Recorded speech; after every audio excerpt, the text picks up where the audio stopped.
Hey everybody, welcome to Bad Wrench Live. So what we've got going on, guys, is I've got a whole new setup for you. What you guys are seeing now, I'm actually on a whole different setup. So I'm not using my phone anymore. I'm using an actual webcam with a computer hooked directly to the internet. So I give you guys the best upload possible. In order to upload high definition, this is what we kind of have to do. So good to see you guys flowing in here. Just going to double check a few things. I want to get chat set up as always. Okay. And this setup, I can actually chat back with you guys in the chat as well as we go. So I can interact with the chat a lot more with this setup.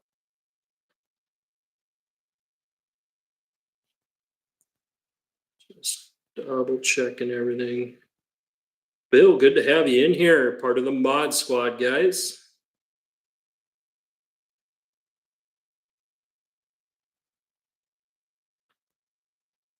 Trying to see if there's a way that I can like you guys' comments, because that does help with engagement if I can do that.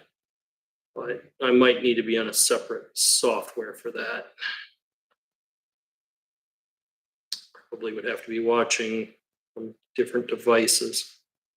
So, Bill, how does the picture quality look? Is it a lot better than what it has been so far?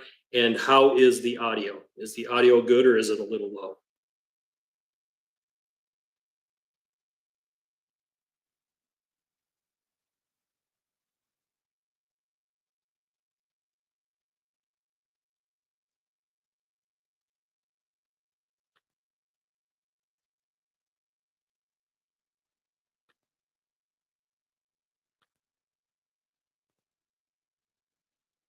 Everything looks and sounds good. Awesome, awesome, awesome.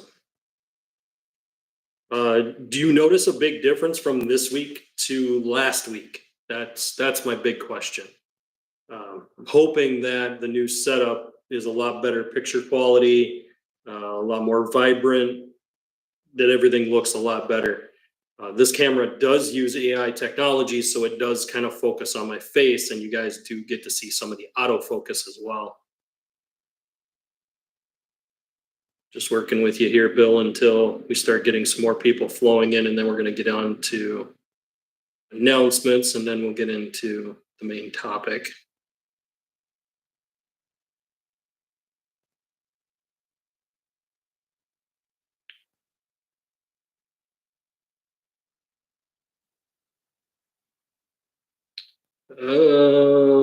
Looks like the picture is better. See the colors better. Awesome, awesome. So this was a very good purchase. How is the sound? Is it low or is it about right? I mean, I don't want to be overpowering people, but at the same time, I kind of want to get it locked down so I'm not chasing sound issues during the video.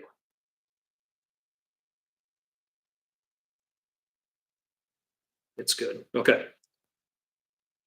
So I want to try something with you, Bill, until people start flowing in. I'm going to move a little farther away and see if it still picks up my voice. And does it still sound good, or does it sound like there's a lot of distance?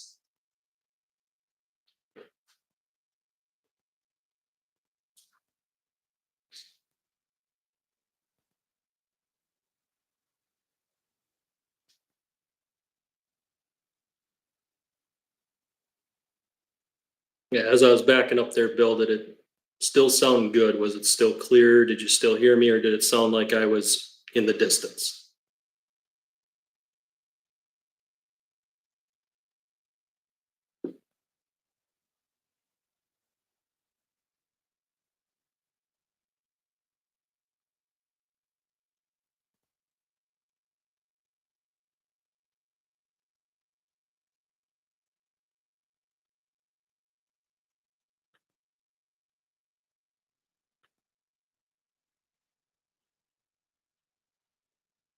Double checking my internet connection to make sure that's good. Okay, I think we'll go ahead and get started. I've kind of given it a little bit longer. Sounds like it gets a little low, but I could still hear you. Okay, good. So what I was trying to do is test, like, if I walk away from my setup, will it pick up the sound enough to still make it good enough? Like if I walk to the toolbox and then come back. Yeah, in the past, when I did a video, I was using my phone. And the problem with the phone is when you get farther away, it doesn't do very good about picking up sound. It also doesn't do very good about leveling the sound. So that's kind of what I was hoping for there. Awesome, awesome, awesome. All right, so I'm going to go ahead and start off with the announcements. Guys, thank you for all your support. Thank you for hitting the like button, hitting the subscribe button, everything you do. Thank you to my mod squad who's coming in here today. I appreciate all my mods. You guys do awesome every week. And I really do appreciate everything you guys do for the chat. You guys help catch questions. You guys help do all that stuff. So if you guys got questions, chat them in down below and I will go ahead and read those on screen. I now have a feature on my side that I'm allowed to actually look at the chat and respond to it. So like I can send a chat, back to whoever, or drop a private chat down below if you guys want. Again, guys, I've gone with a whole new setup here. So this is a computer setup with a camera, the whole 9 yards. So we're working on a new setup. And as I get more comfortable using this setup, we'll do a lot more with it. But again, thank you guys for all your support. Let's go ahead and get into today's topic. Before I go in on the tire shop, we're going to go ahead and we're going to take a look at the tire that we got. We're going to go ahead and do a cleanup on that tire. We're going to get everything straightened away for mounting the tire and rim onto the vehicle. I also am going to put this vehicle down on ramps because I don't like having it on jack stands, and I'm at the point now that the front end is done. For the most part, our front suspension on Malibu steel here is at the point that we're ready to get that front bumper put on. So camera's a little shaky when I pick it up, so it's very hyperactive.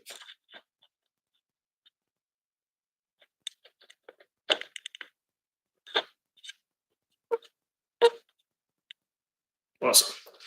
All right, we'll work with the camera more as we go here, guys. So what we want to do is get the rim cleaned up, get it mounted up.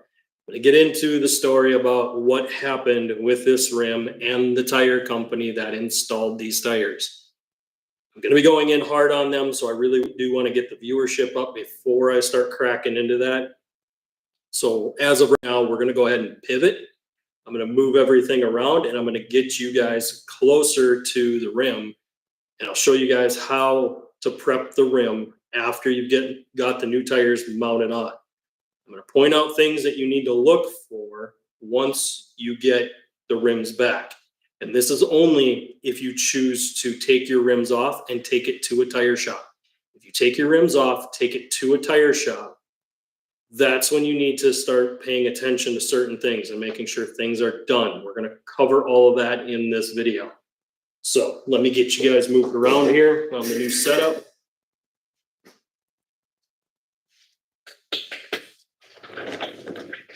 Little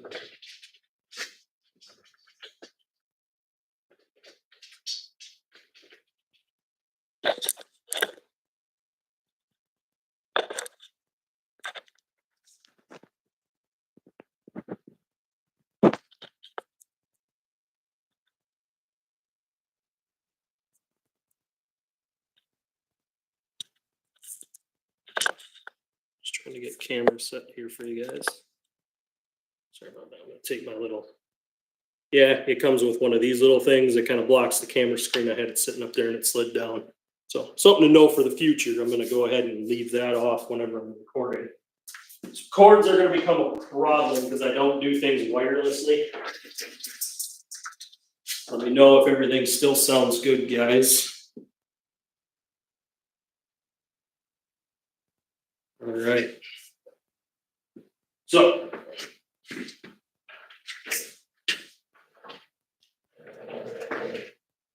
here is our rim. This has got the new tires on it. The new tires are, I don't want to say they're going to be perfect.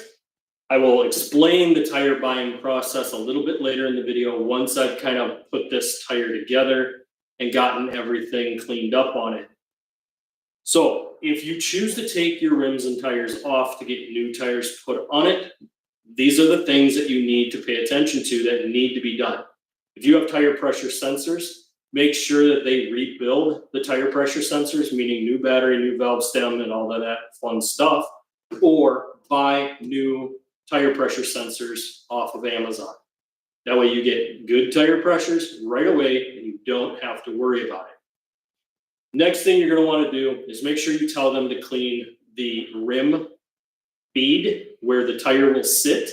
Make sure that they clean that with a wire wheel and remove any buildup that's there. That buildup can throw the tire off enough that when it goes down the road, it will cause the tire to slowly chop. That needs to be a perfectly smooth surface. Next thing you're going to want to do is make sure that they balance this rim properly. Some rims don't have a sharp lip. Crimson Vortec does. The Malibu steel does not, meaning that my rims have a very soft edge here. If they put an outer wheel weight on this outer wheel weight will have problems, meaning that you could wind up losing the wheel weight, which in turn means you lose your balance. If you lose the balance, the tires will chop rather quickly and they make a lot of road noise when they start chopping. Once that chop starts to happen, there's no way to correct it, meaning that it's going to continue chopping over time. There's nothing you can do about it except for balance it and try to drive it out. Most of the time you will not drive that out though. You will still have that chop in there. It just may or may not lower the road noise once you get it rebalanced. So on a rim like this, and I would say this is probably going to be the same for any rims after probably 2010 and up. They have to do adhesive weights on the inside of the rim. If you don't see new weights once you've put the tires on, they didn't balance the rims, meaning that you need to go back to the tire shop, you need to bring this up, and you need to confront them about it. Because if you don't, what's going to happen is it's going to boil over and cause bigger problems. An unbalanced tire will chew up rather quickly and they start to chop really bad. Oftentimes you'll catch it as an inside chop or a straight across tread chop. It almost looks like the struts are going out because the tire is actually bouncing down the road rather than rolling. And like I said, once that happens, that continues even if you do rebalance it. Sometimes you'll get a little bit longer life out of it, but if they weren't mounted properly from the beginning, it's going to chew the tire up immediately. And you just can't fix that. And I'll get into that once we get into what's going on with that deal. So what we're going to go after next is, now that we've got this back, there's a few things we want to do. First thing we want to do is clean up the inside of this rim. This can be done real easily with a mask to protect your face and some steel wool. I usually use a quad zero steel wool to clean up the rim. Why are we cleaning this up? Well, number one, it does show through the rim, meaning we can see all this tarnish. Number two, we don't want this rim to get built up with debris. And in order to get this clean, it'll keep it clean for the next set of tires, meaning that when we shine this up, it'll keep it from getting buildup on it. That buildup will throw your weights of your wheel off, causing your tire to chop. So if we can fix that ahead of time, it's better to do that. Next, we'll want to get some protection on the outside of the rim. So we're going to put a ceramic coating on the outside of this rim to seal this rim so that it doesn't have any issues. If you have painted rims, this would be a good time to do touch-up paint. I'm not sure if I have to do any touch-ups on this one. I think this one was already done and it's good. Yeah, this one's good. So I don't need to do touch-ups. So I'm going to go ahead and skip the touch-up process on this one. But we are going to re-ceramic coat the outside of this wheel, get that cleaned up. we're also going to do an awesome tire shine, guys. And I've talked about this tire shine before, but I really do want to bring this up because you can buy this on Amazon. It's a really nice tire shine. It doesn't slick up the outer side of the rim, and it doesn't turn brown like most tire shines do. So this is kind of the physical part of what we're doing today, is we're just going to prep this rim for install. We're going to get everything ready to go on this. And then once we start getting enough viewerships in, or people online here, we're going to shift over, and I'm going to talk to you guys about a company that installs these that is doing it wrong. And I'll get really into the weeds on this. So I really do want to get the viewers up. I want to get the likes up and the subscribes. So guys, we do this every Saturday at 1 p.m. Central. Make sure you guys hit that like button, hit the subscribe button, and make sure that you guys ring the notification bell so you get notified when we go live. This is just strange why I'm only getting...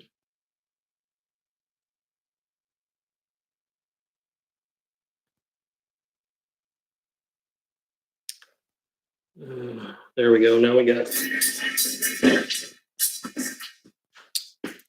All right, Bill, are you still in here by chance?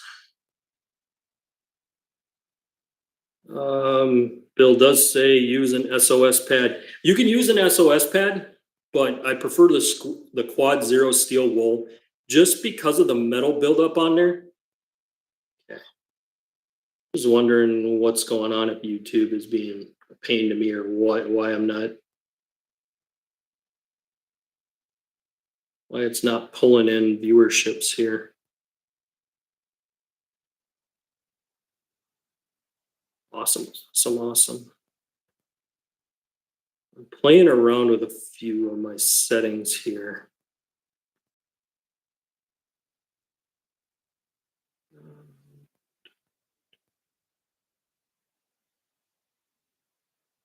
I'm wondering if my Wi-Fi is messing it up.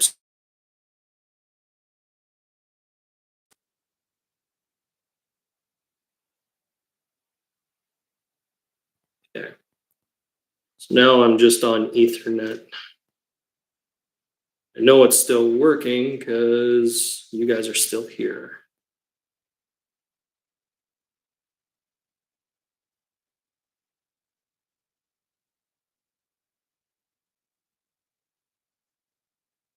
I think some of it.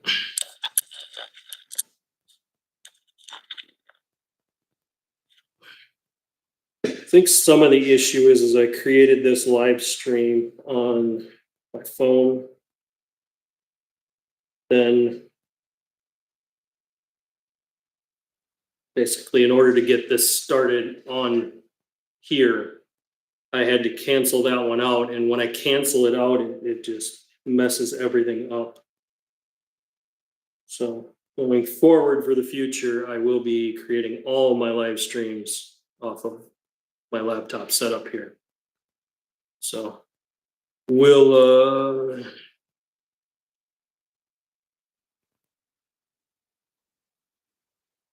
just double checking things here.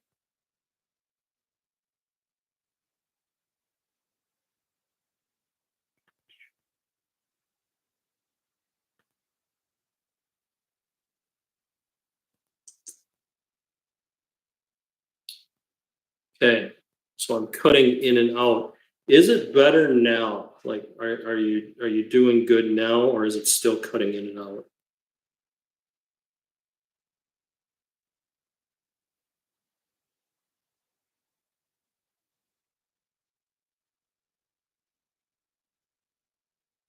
I'm wondering if it did a little cutting in and out when I turned off my Wi-Fi, because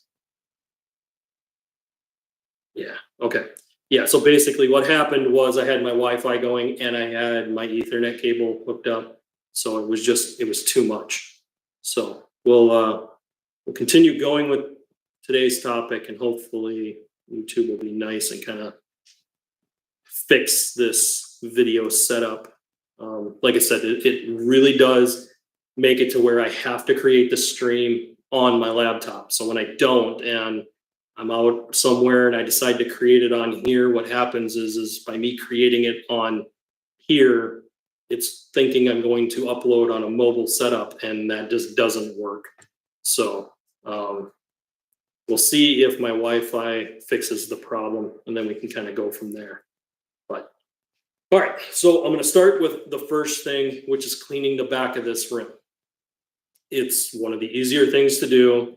I don't really use a whole lot of chemicals. I will use brake cleaner on a rag, and the reason I do that is just to grab a layer of that contamination from brake dust off of the rim before I clean off any of the staining in the rim. So I'm going to move you guys around. We're going to spin this wheel, and I want to show you guys kind of what's going on with this. Also, I might move the camera down because I do have a long enough cable for it.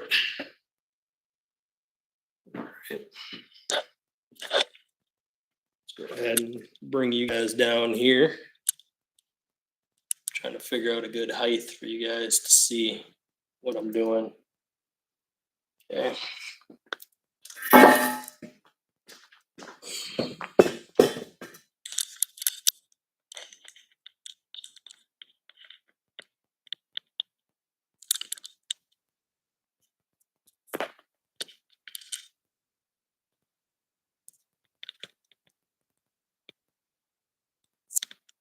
All right. So that should be a good angle for you guys. Now you can see what's going on. Is everything good still, Bill? Are we not having any cutouts? If any of my other mods come in, make sure you guys chat in down below.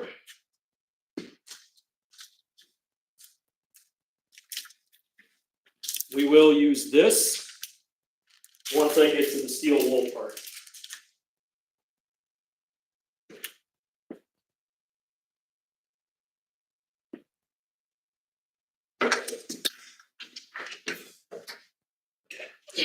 Spin this around. I want to make it so you guys can kind of see what I'm doing here. So first thing we do, some rags.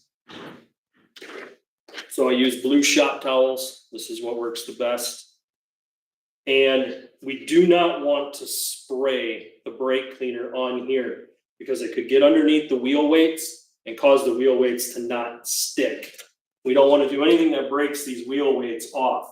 So if you know you're going to do this process, it might be better if you peeled the old weights off, cleaned off the material, cleaned up the rim before you went and mounted the new ones. If you didn't get around to doing that, it's not the end of the world. Move you guys back just a bit. I think you guys are too close.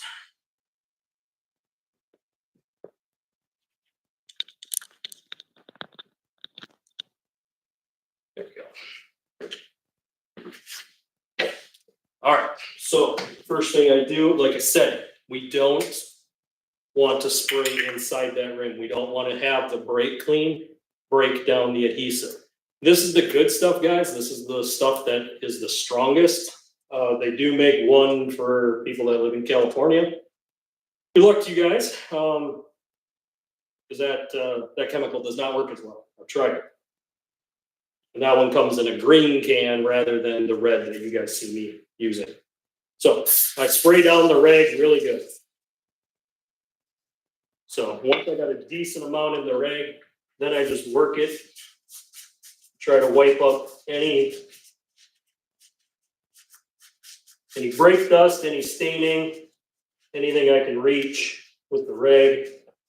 It doesn't have to be perfect. All you're doing is just removing the first layer and just trying to clean it up before you start getting into it. You can just clean it all off with the steel wool or the SOS pad that Bill was talking about, but it's not always good to just go at it without cleaning this crud off. As you guys can see, there's a lot of material that's on here. Most of this is either road grime or brake dust. So that's another reason we do this, is by wetting this down and removing this, we're actually removing the brake dust as well, to where we don't have to worry about breathing that brake dust in so much.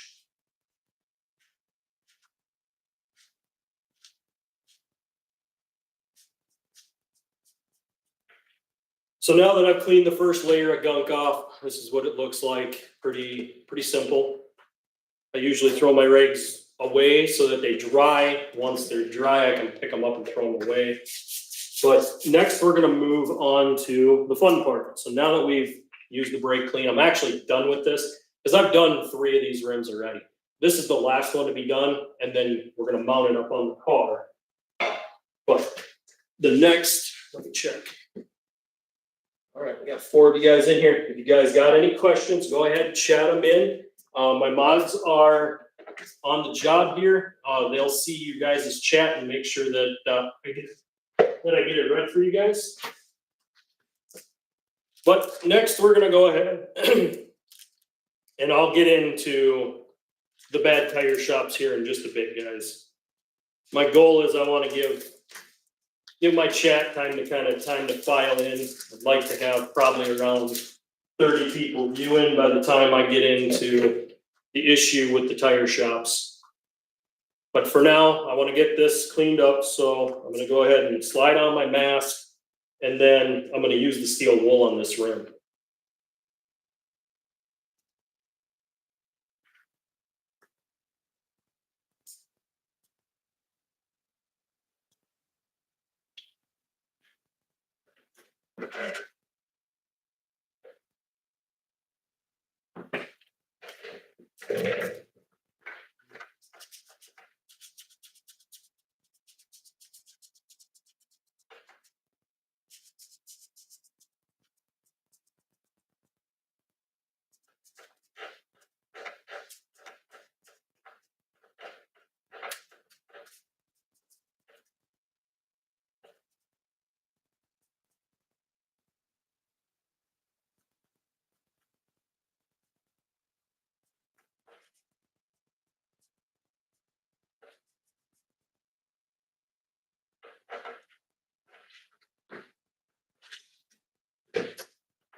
Chat's quit. What's going on? Chief, good to have you in here today. We got Chief and Bill in here. Nice to see you guys.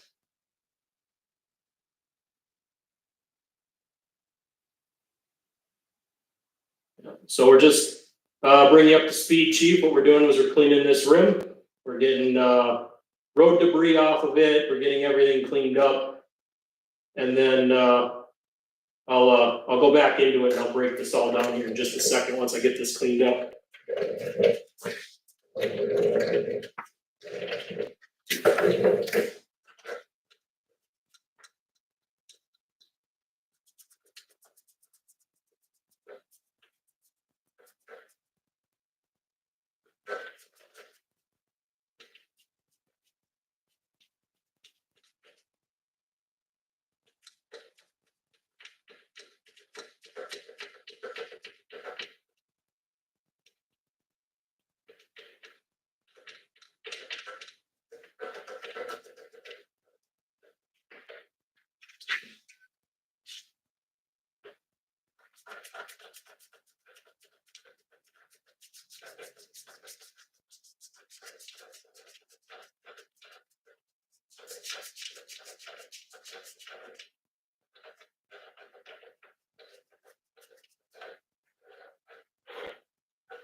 All right, I'll get my mask put away here, guys. I'll check chats before we dive into the next part.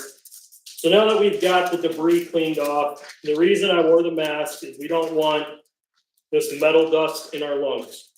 We don't want the brake dust from the pads when you guys are hitting the brakes. We don't want that in our lungs, and we don't want any metal contaminants from using the steel wool to get into our lungs either. This stuff is not safe to breathe at all. So having a good mask goes a long ways. Now, if I missed any spots, I can always come back and just lightly touch it, but I don't want to do anything that throws a bunch of dust in the air. That I want to avoid. Because yeah, you don't want to be breathing this stuff in.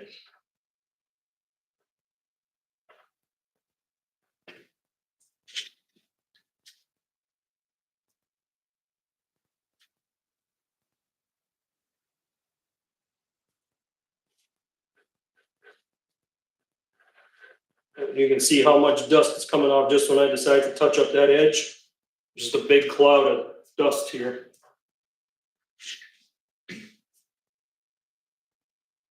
just doing a quick once over to make sure I got all the major spots.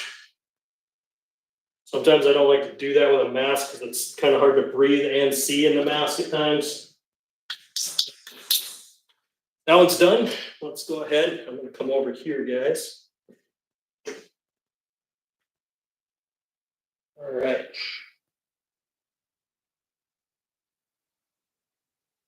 Bill says, how about a Scotch-Brite pad? Yes, Bill, we can use a Scotch-Brite, but we're still going to have that dust from in there because that is, like, we can use a Scotch-Brite, but the thing is we're still going to have the dust from the pads. So it's the dust from the brake pads that clings to the rim. And as much as this does clean it up, the steel wool actually does a little bit better. So sometimes if I'm doing something like a car that I really want to get cleaned and the rims are really, really bad, I'll steel wool it. And then I'll come back after I've removed the brake dust and contaminants, and I'll just hit it with the Scotch-Brite like you're seeing now. What this does is just kind of takes a little bit more of that off. It kind of shines it up a bit. So nothing too crazy, just a little bit more to kind of get you there.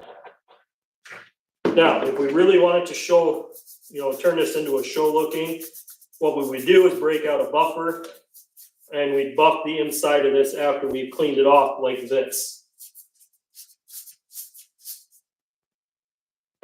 So there we go, quite a bit shinier than what it was before.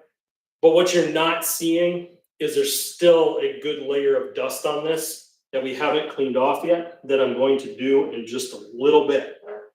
And one of my favorite things to do to clean that off is very simple.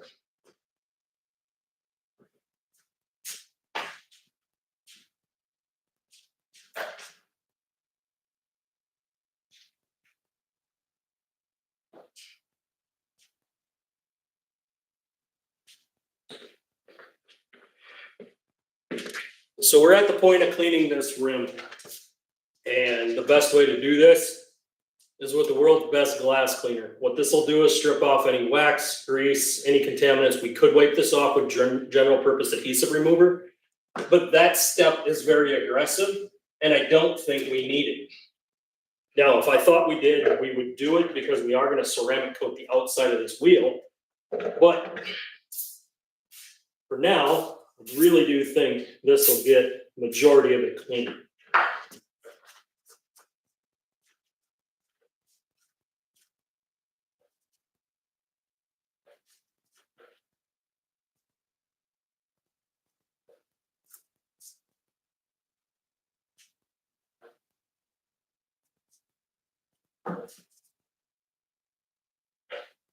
So that's the contamination that was pulled off, that was hiding some of the look of the inside of this rim of how clean it is. Like I said, we could use an iron spray, we could wash this out. There's a few different things we could do to this, but this is the quickest way to just clean up a used rim on a car that is a daily driver. Steel wool really does just cut through all that iron, gets it right down to the surface of the rim. Now remember, if you have fully painted rims, like if your rims are black, you can't use the Quad Zero steel wool. You can't even use the Scotch-Brite. You'll scrape the paint off.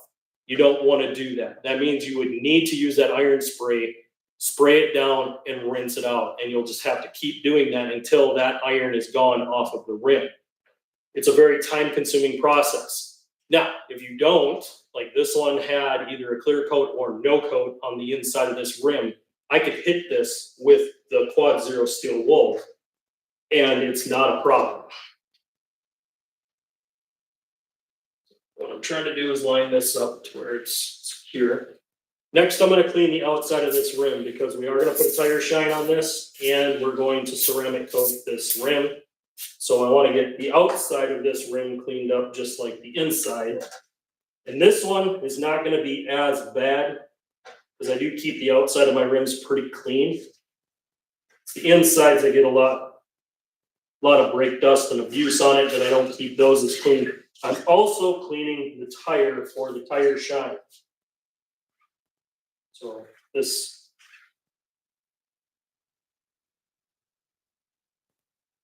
glass cleaner will help kind of clean all this up and get this back to basically the shine that we want.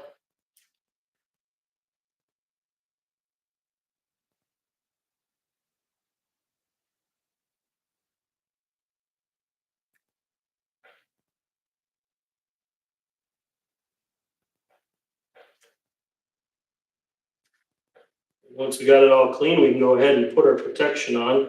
We do have to let the glass cleaner dry a bit, so I'll probably check chats again here in just a bit. You guys got any questions, chat them in. Make sure you guys are hitting that like and subscribe. We're really trying to grow the channel this year. We're trying to bring you guys merch for the future as well.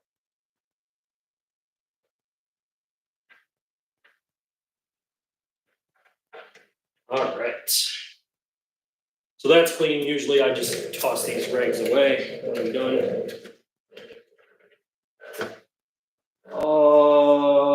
Brake clean maybe. Yes, Bill, we wanted to do the brake clean on the first step. And we don't really need to do it to the outside if we are in a situation where I do know that the outside of this rim is clean. So I already knew that the outside of this rim was clean because I cleaned it once before. So all I'm really doing is using the glass cleaner to remove whatever surface is on here, like whatever got on here from when I prepped it, cleaned it, and put a coating on it the first time. I did it when I bought the car, but it had old tires. So now we're just kind of redoing all those coatings and just kind of bringing it back up. Yeah, note for the future, do not create a live stream on your phone if you're trying to go live on a computer. So, that's good. Mods, I thank you guys for coming in here. Some rims have a cleaner, correct? Or a clear coat, yeah, correct. If you have a clear coat, you can't use the Quad Zero steel wool. You'll scratch the rim and you'll destroy it. That's the last thing you want to do when you're dealing with a clear coated rim. You wouldn't want to steel wool the outside of this rim because this in here is painted. And if we take steel wool to this, we're going to scratch it. If we take scuff pad to it, we're going to scratch it. So this, we only use cleaning chemicals such as an iron remover and or a glass cleaner, possibly a general purpose adhesive remover if we get a bunch of road tar on it or something like that. We're only use chemicals where it's clear coated and painted. We do not ever scratch away at a painted surface with steel wool or a Scotch Brite.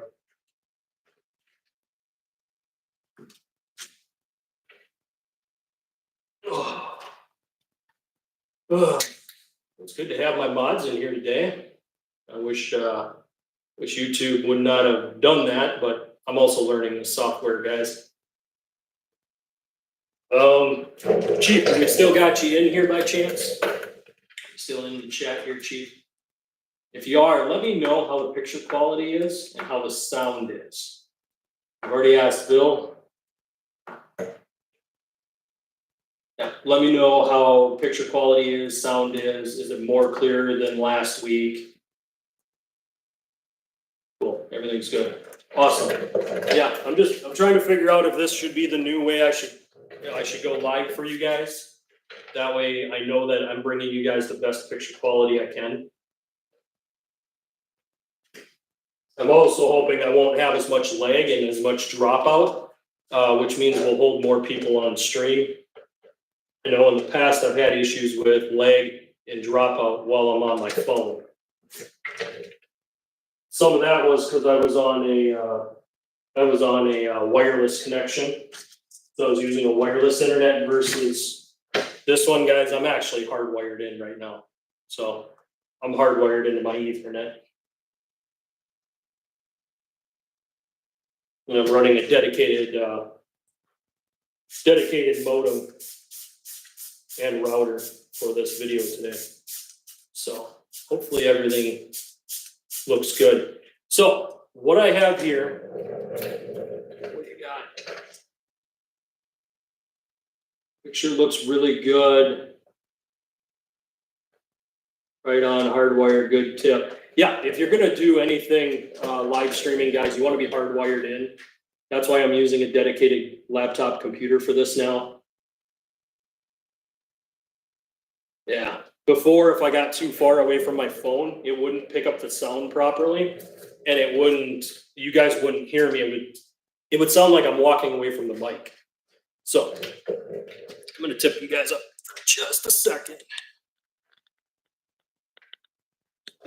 All right, so this is what my detailer calls the secret sauce. Extreme Detailing is where you can get this from. They're located in Arlington, Minnesota, and he does a really good job with his ceramic coatings. He's done all of my ceramic coatings, including the Silver Swine and Crimson Vortec. Crimson Vortec needed a full buff on it. We had to completely buff that paint out in order to get it there. And then I use this to keep up the shine and protect the ceramic coating.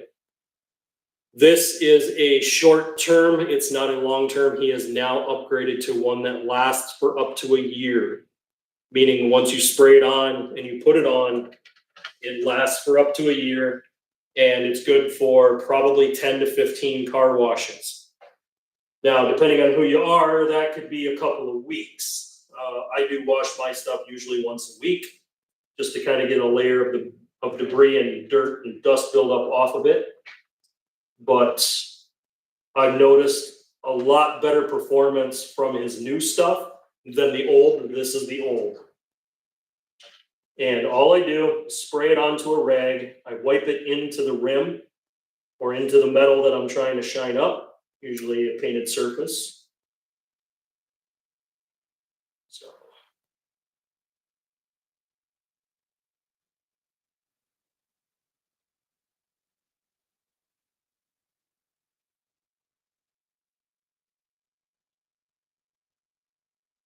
Stuff also does really good about leveling out scratches a little bit, like minor scratches that are barely noticeable. This stuff will fill that in. Now, because this isn't his longer stuff, it does wear down quicker, meaning that the scratches will come back sooner. But the way this is applied is we spray it onto an application rag. Do not ever spray directly onto the panel because it creates high spots when you do that. You want to apply it with a rag so you can apply a level coating. Usually the rag needs to be really wet. And the more coats you put on it, the better it gets. The new stuff, you can do one coat and it's the same as doing 2 or 3 with the old product. I don't even know if he uses the old product anymore. I use it on vehicles that I don't really have a coating on. But I use his other new stuff for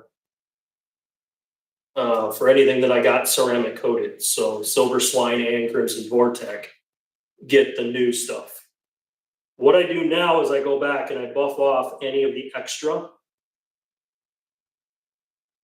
What this does is it shines it up and removes any other potential high spots. And it also levels off the coating so that it gives you the best shine.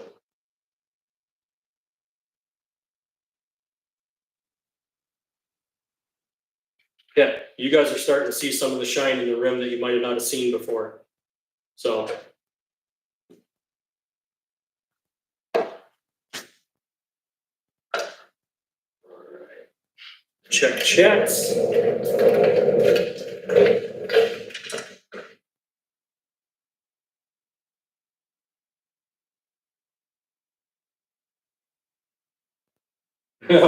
Wow, you're crazy.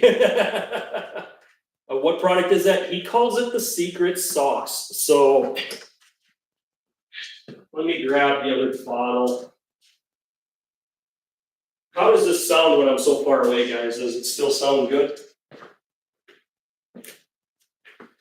I was over by my toolbox there for a second and I was talking to you. Hopefully video sounds good. Clear, good, awesome. Thanks, Chief.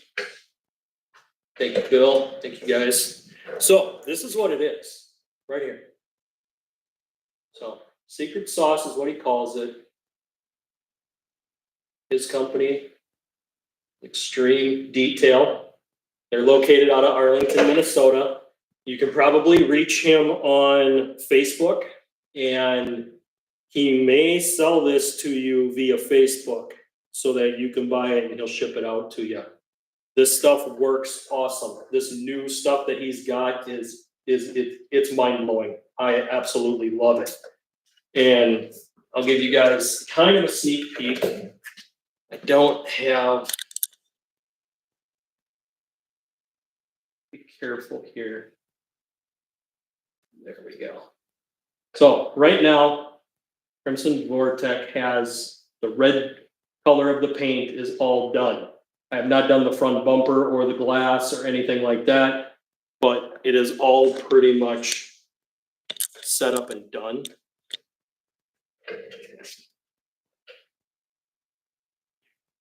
Chief, right on, thanks. Yeah, the rim really does look good now that we've got that coating on there.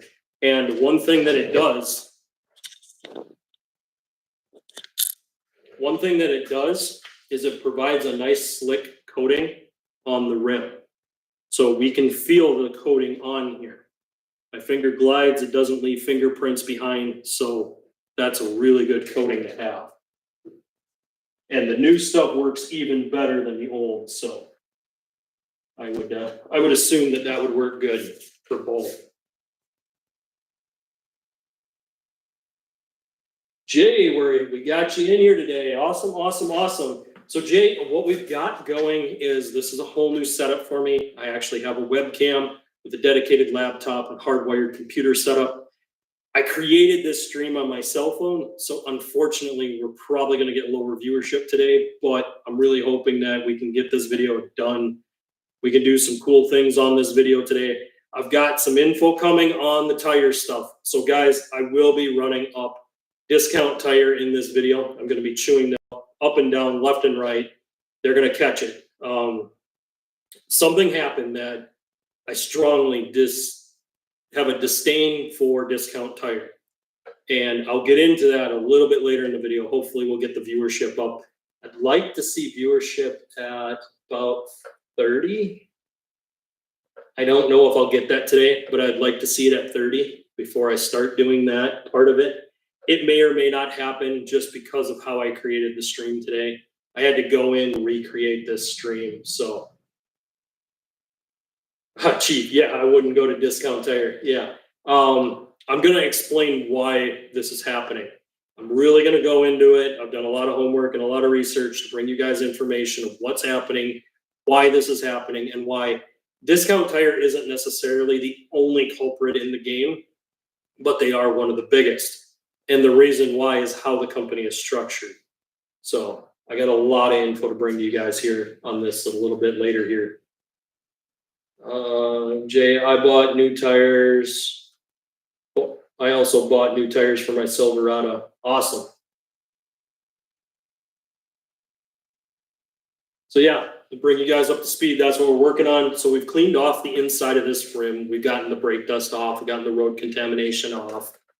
We cleaned it with steel wool because I didn't need to really worry about it. I just wanted to get that layer off. I didn't need to use any other chemicals. You can use chemicals such as iron remover. You can also use general purpose adhesive remover and brake clean. If you have anything with a coating on it or painted rims, do not use a steel wool or Scotch-Brite because you will permanently scratch the rims and damage them.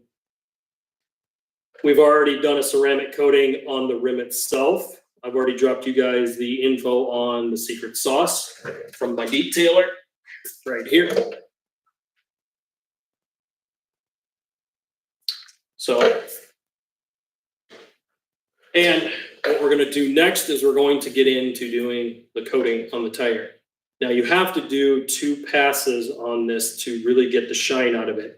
And I can show you what that looks like on a tire that's already done. But right now, I'm going to go ahead and put it on here first. And then we'll go with the next step. So let me move you back around. We'll get you set back up. If you guys have any questions, chat them in down below. If you guys are new here, make sure you guys like and subscribe. So you guys check this out. We do this every Saturday at 1 p.m. Central. And I will be creating all of my streams on my laptop from now on. So this is a full setup, guys. We're doing a whole new thing with the YouTube stuff. I'm really trying to go all in on this and bring you guys the best picture quality. So I've already asked Chief and I've already asked Bill, but Jay, how do you like the picture quality and how do you like the sound? This is a whole new setup that you're watching right now. So let me know if this is much better than last week or the prior weeks. Like I said, I'm working on a whole new connection. I'm even hardwired into a laptop, so I bring direct internet capabilities. So we should be streaming in high def.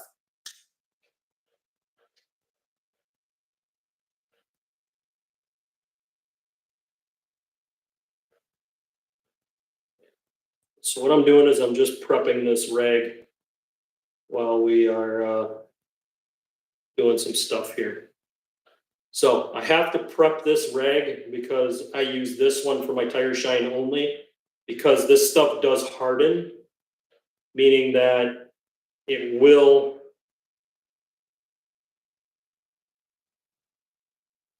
wreck whatever I put it on, and paper towels only disintegrate. So I figured out I'd just dedicate a rag to it. So we're priming this rag as we go. Nice. Was audio a problem before when I was on my cell phone? My producer told me that my audio was a problem when I was streaming from the phone.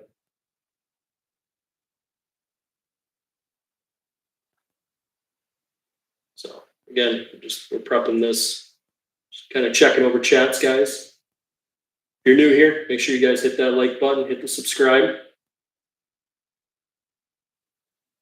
We do this every Saturday at 1 p.m. Central, new topic every week. I'm also working on my members only area, guys. So we are working on the members only to build that up and bring you guys more content. So we are working on that as well. So the only mistake that I'm making here, this stuff does get very sticky. So before I get too much more carried away,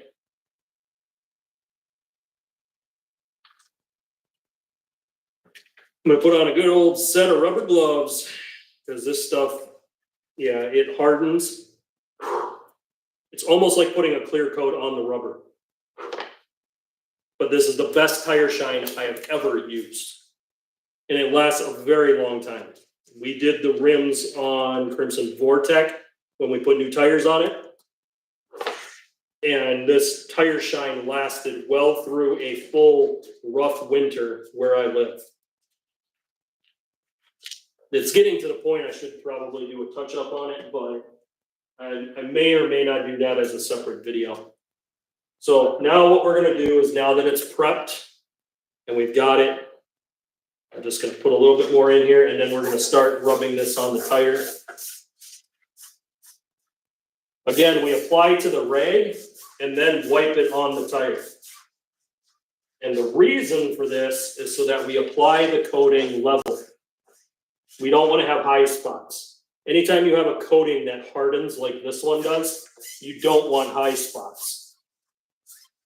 Because you'll have one spot that's really shiny, and then you'll have another spot that's very dull. Especially if you tried to spray this on, it probably doesn't spray very well, which is why they gave it to us with something that we can pour it into something like a rag.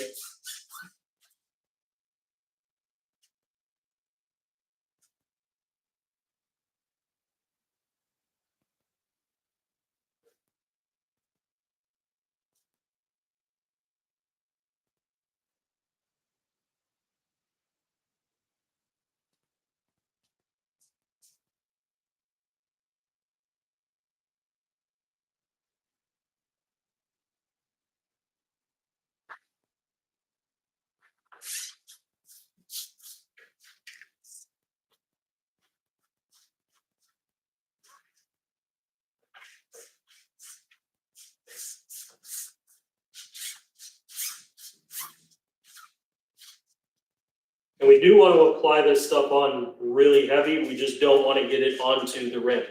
So this coating works really good, but we want to try to keep it off the rim as much as possible. Swiping the rim there a little bit, but.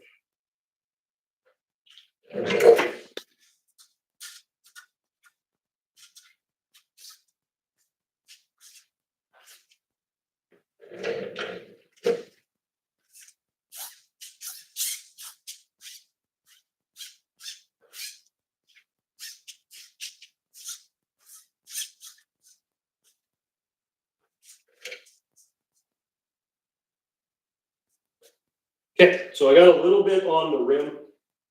I'm gonna wipe that off now before it dries. And then we're gonna go ahead and let this dry. And I'm gonna move into our topic today, guys. I'm gonna move into the discount tire issue. So, like I said,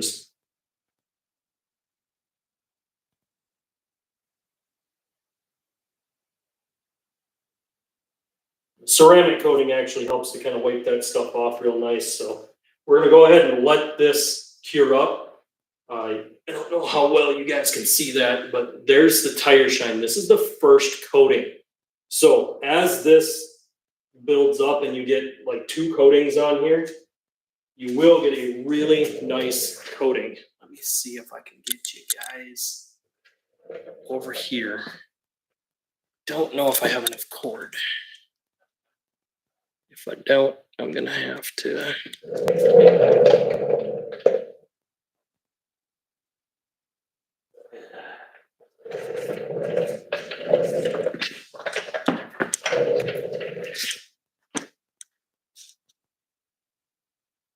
Oh, yeah, I gotta pull you guys a little closer.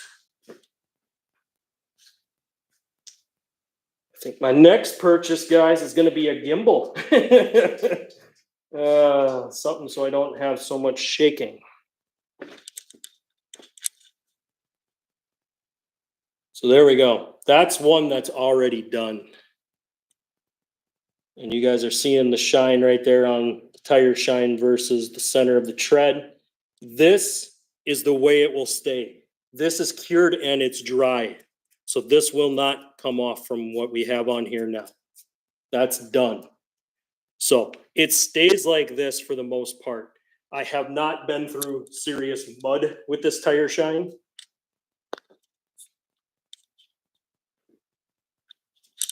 So I can't tell you.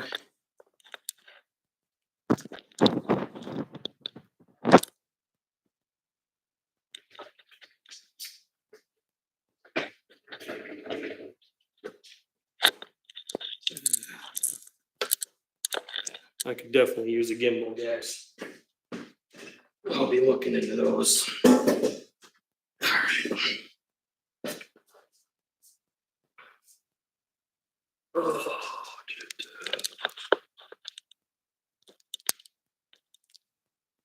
all right, what do we got?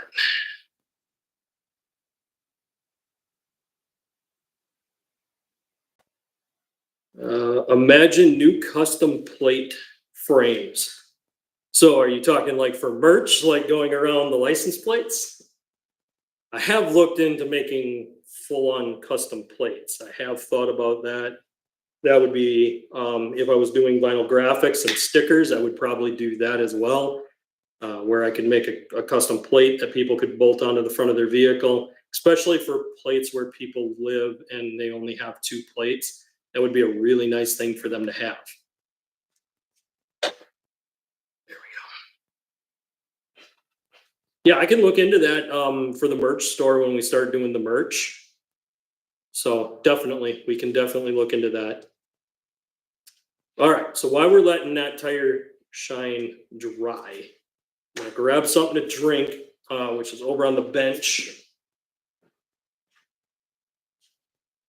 And then we're gonna get into this. All right, guys.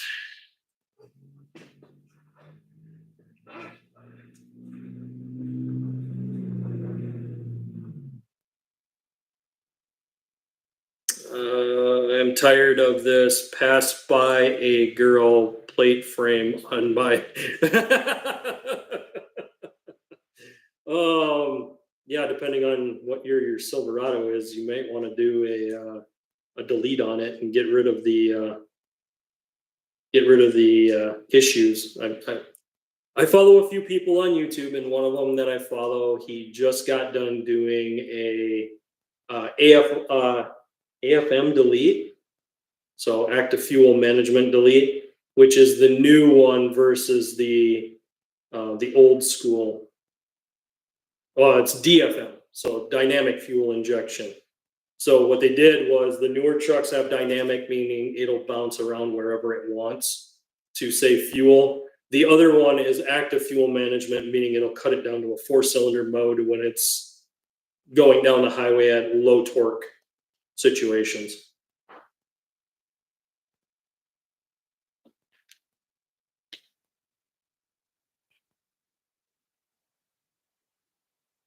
I told my friend online on what plate dreams should I get. And he said, passed by a girl.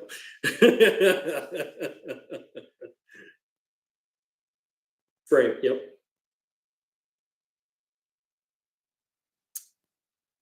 Yeah, I don't know if I'd be able to do the frames. I would be looking more like a custom license plate where it'd be a blank and then it would just have like logo, Bad Wrench Automotive, stuff like that. So it would just be like a replacement bolt on for your front license plate where you could put that on the front instead. Or you could hang it down below if you have two plates. So like you just have a double plate type deal. That's kind of what I was looking at. Some people have that, some don't. I am noticing as this camera does get a little warmer, it does kind of flicker. Might have to look into a better camera for you guys in the future. So let's go ahead and get into the topic. So here's the issue with Discount Tire, guys. They've got a twofold problem. They have a problem with they're only hiring techs at a super low rate, and they're not really paying them to do a quality job, meaning that they're going to rush through whatever they're doing to get the vehicle finished, meaning that they're going to miss balancing, they're going to miss cleaning the bolts or the mounting surface. They're also going to miss cleaning the beads on rims. They could even miss putting new tire pressure sensors in these new tires. And this is something that has become an issue across the board. So it's not just an isolated incident in the state that I'm in. I've talked to many people online, many forums, all of that. And what's happening is they are rushing the techs to do the job and not paying them on an hourly rate and making them push out work that is not going to be up to par. That is causing massive problems in the industry. And what happens is we pay way too much money for these tires. So when they wear out prematurely, it's a bad thing. And it really does get to be where you almost want to do the stuff yourself because you know it's going to be done right. The problem is some of these tools that we would need to do them ourselves is way too expensive. A tire machine and a balancer are very expensive. And you have to have enough room to mount them and have them in there. Let me get caught up with some chats here, guys. Bill, in Arizona, if your plate frame covers what the state is, the cop will stop you on rear no frame plate. Yeah, I think Arizona is actually a one plate state, if I remember right, because that's where the Toyota Tacoma came from. My stepdad had bought that brand new in Arizona, and it only had a front plate and never had, or it only had a rear plate and never had a front plate. So, and yeah, anything that covers that plate, they will pull you over for. Yep. Chief, missed my tire sensors and stripped my bolts twice. Whoa. Ouch. Yeah, when was that at Discount Tire, Chief? Jay says I have a front plate on my Silverado because I bought it. Looks ugly. Yeah. I don't know if California allows two plate. If they are a one plate state, you can put whatever you want on the front if you have the license plate bracket, from what I understand. Look into the codes though, make sure you check that out. Chief, yep. Yeah, that's horrible, Chief. But yeah, this really does get into why we have to call this out when we see it, and we have to be very proactive on it. We got one from Lawless. Good to have you in here today.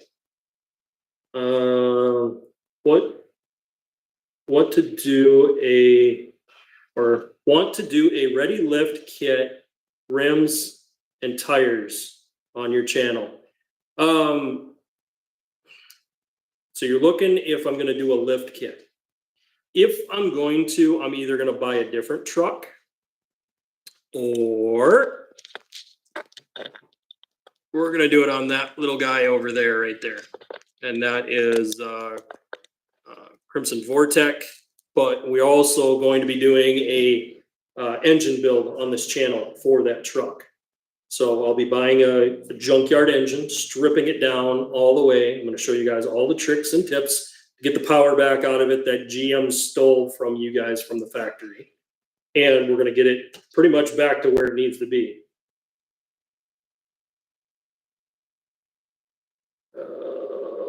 Lawless says it is Scott, by the way. Scott, nice to have you in here today.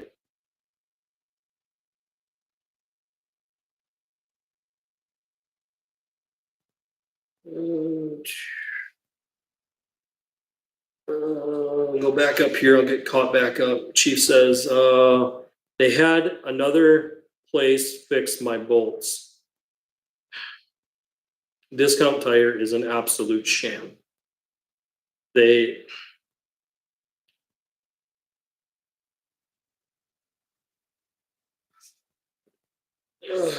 Yeah, I don't like dealing with Discount Tire anymore, guys, just because of the shoddy work that I got. And here's the thing, they didn't only do it to this one here.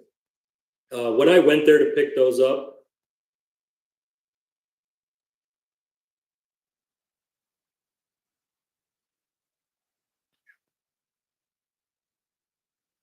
well, Scott, good to have you in here.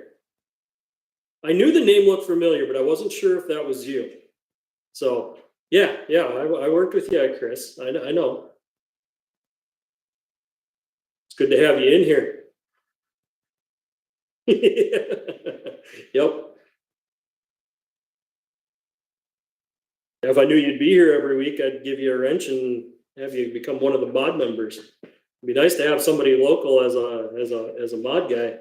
I also like to find out where all my mods are currently at, so I could maybe plan some kind of little trip and come out and do a meet and greet with all of you guys. So that's something I would be looking at in the future as well. But yeah, after the disaster at Discount Tire, not only did they miss wheel weights on the wheel we just did, they also didn't clean the mating surface on the rim. And there was a lot of corrosion built up on the rim. The reason this buildup happens is because the rim is made of aluminum. The rotor is made of steel. Those two metals together corrode. And that corrosion builds up on the mating surface on the rim. So it has to be cleaned off when you do a new set of tires. And when they don't do it, that's the problem, is this turns into a bad situation where they just don't fit very well.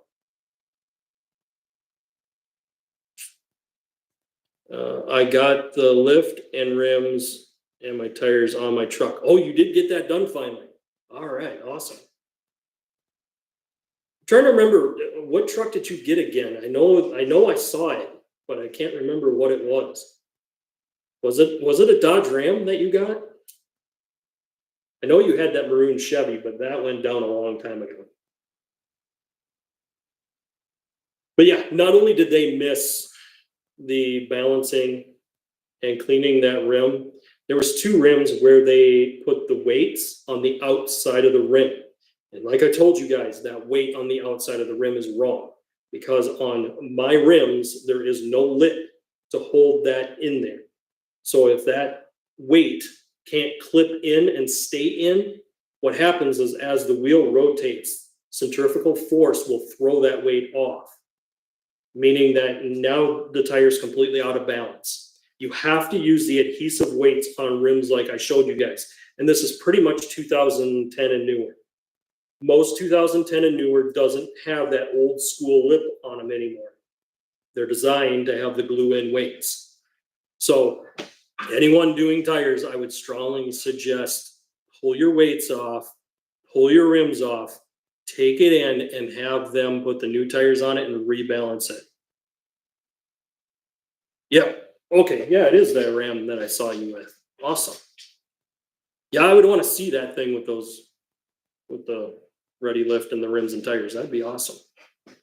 Absolutely.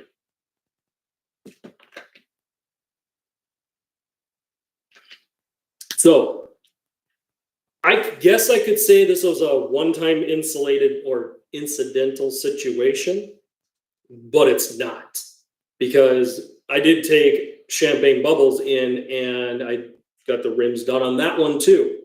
And to find out, one of them wasn't even balanced and we were off quite a bit, enough that it was going to damage the tire long term. So that being said, guys, Discount Tire is in a downfall right now because they're pushing their techs to basically pump out the jobs and get things done, and they're not paying attention to quality. They're not taking the time to look into things. They're not doing a double check. They're not making sure that the work is done properly. They're rushing it out the door. And their reasoning for this is they sell their tires based on volume. So the number of tires they sell per day is how they make their profit. They're not making it off of the installs, meaning they don't care. And that lack of caring is going to cost you more money on your next set of tires because you're going to wear out your brand new set of tires much faster. And like I said, I got to go after these guys because their business motto is shoddy. And there are other tire companies out there that are doing it right and taking their time. But in order to do that, you need to have a good company that cares. So finding those is really difficult. And some of the smaller shops do really good, but some of them do not. And you really do got to look into who it is and make sure that they care. Some shops start up and then the tire shops start going south in a hurry because they start rushing the techs and not caring.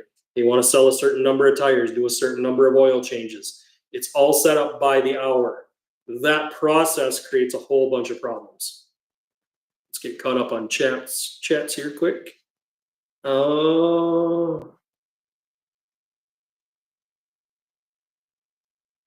So you want to install it on the channel, Scott? If you want to do that, I think you still got my number. Call me after this stream and let's see if we can set up a time that would work with you. I would love to do a ready lift on the channel for my viewers. It would be awesome.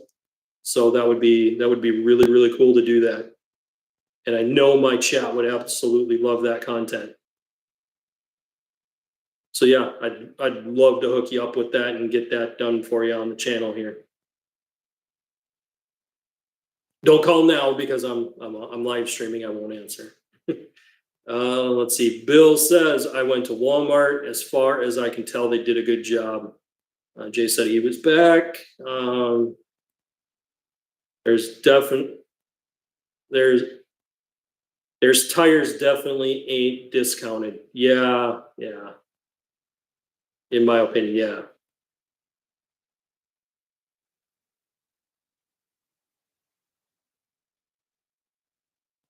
And Jay says 11 Pacific is perfect time for me. So I'm trying to remember. Yeah, it would be, if I'm at 1 here in Central Time, you would be at 11 in Pacific Time. So yeah. Yeah, I plan on keeping it at 1 p.m., guys. I don't plan on moving this time. It works well for me. It works well for my family. I can let the streams go however long I need to at this point. Like today, I can go probably up until like 5 o'clock-ish my time, which is quite a bit of time. And we're going to probably, 11 AZ. AZ, you guys don't flip time though. That was strange to me when I was out there with my stepdad. You guys don't flip time. You guys stay on pretty much the same time zone all the time. So it was, sometimes we were an hour behind. Other times it was 2 hours behind. Was where they were to us, or where I'm at. Chief, if you get insurance on your tires and get a nail, they replace the tire So you pay $20 insurance again. Really? Okay, guys. All right, let me see if I can find this.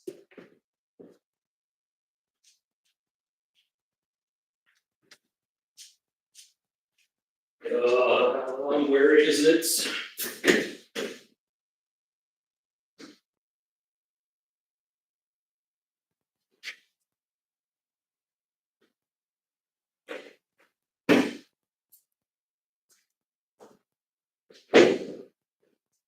Oh, hold on, I'm looking for something. I want to show you guys this. I want to know if you guys have this tire. Got it. Awesome. We got 100% engagement on the likes. Thank you guys so much. So, do you guys have that tire company anywhere near you?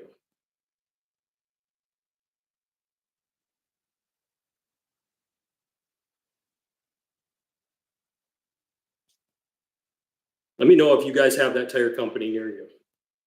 We just got one of these in a town not too far from me.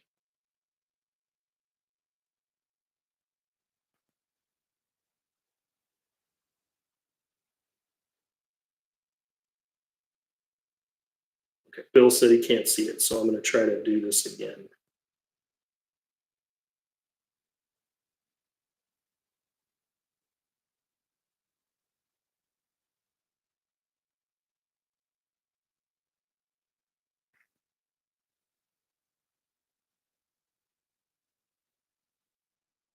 Okay. Hopefully you guys saw that.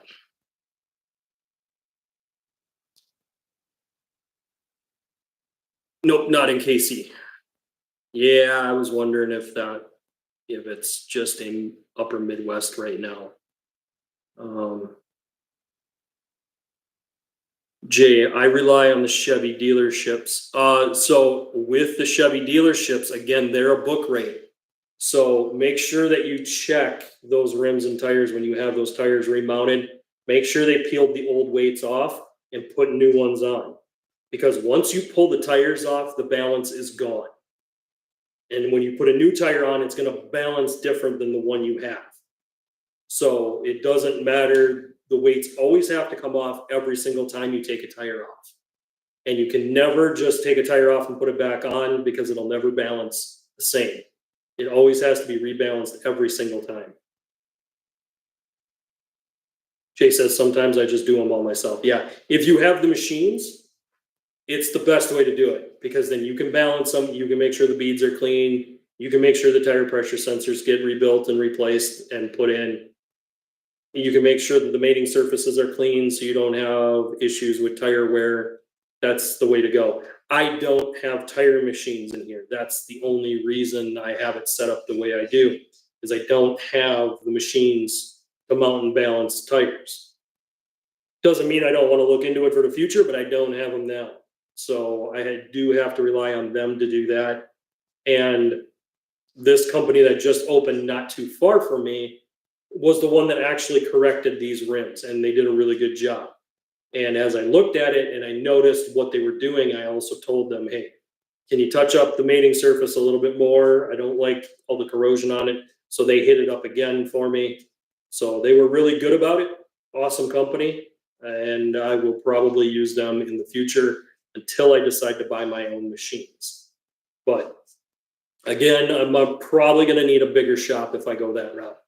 The shop I have is just going to be too small to try to do a full tire setup in here. It is kind of a small space that I work in, but yeah, just to give you guys an idea, the biggest thing to do is make sure that tire weights have been changed when you guys buy new tires. If you ever buy a set of tires and the weights are still the old school weights, probably peel them off, take it back in and have them rebalance. And some of these companies are really shoddy about it. Like I said, discount tires really become discounted for a bad reason. And the reason that they're doing that is because they're pushing their techs to hurry up and pump that stuff out. And they're not looking at the long-term effects of an improper job. And honestly, all they care about is how much they're selling those tires for. And the techs really kind of get shafted because they're told you got 20 minutes to change out a set of tires. If you're going to push a tech to make a ridiculous deadline, then you're going to get shoddy work every single time. If you want a good quality shop, the best thing to do would be put them on an hourly rate that's fair, and then tell them, we need you to not send bad stuff out. If you pump a bad one out, it's going to come back on you, meaning that the time that we lose is something we're going to have to deduct from you. That way, you're teaching the techs to do quality work. At the same time, you're giving them the proper time to do it without rushing. Rushing is what's destroying this industry straight up and down. It really is. It's destroying the mechanic, the auto body, tires, everything. It's literally wrecking the industry because all it is about numbers. And those numbers mean more than the customers. And that's the problem. What do we got here?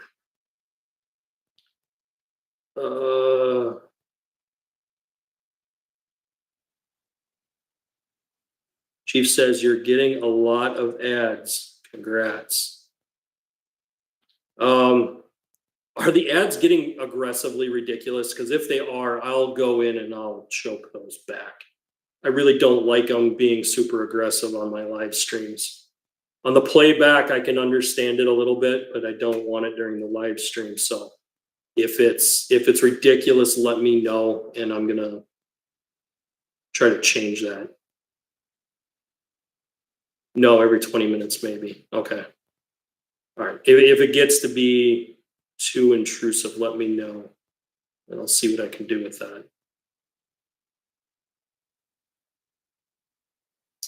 Bill says go to an independent shop. Oftentimes that's the right way to go because an independent shop will take the time to care because they want the repeat business. They'll come, you'll bring a simple job into them. And that's what I liked about this company. I brought a simple job to them and they could have just easily said, no, take it back to Discount Tire. They're the ones who screwed up, but they didn't do that. They brought me in a $17 rim clean and a rebalance, and I was out the door. That same day, I brought him my Kia to fix my Kia. That way we had all of our tires were balanced properly.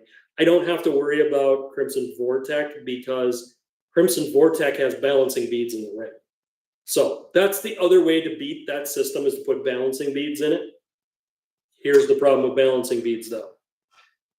Balancing beads work unless you have tire pressure sensors. And most vehicles newer than 2010, possibly even 2007, are going to have tire pressure sensors.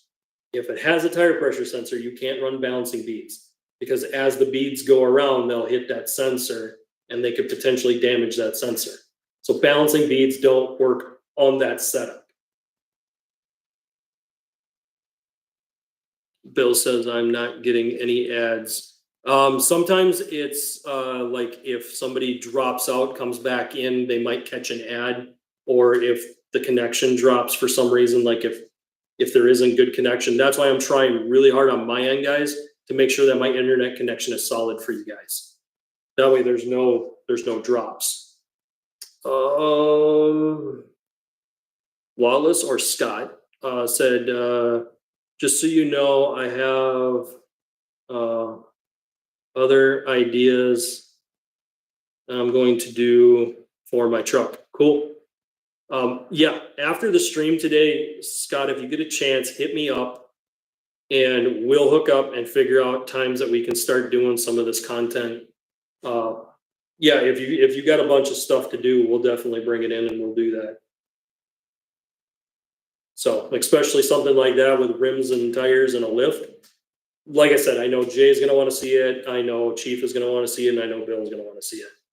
It's always fun to see a truck literally transform before your eyes. And when you're doing something like a lift, depending on the severity of the lift, you can really kind of transform a truck in an afternoon.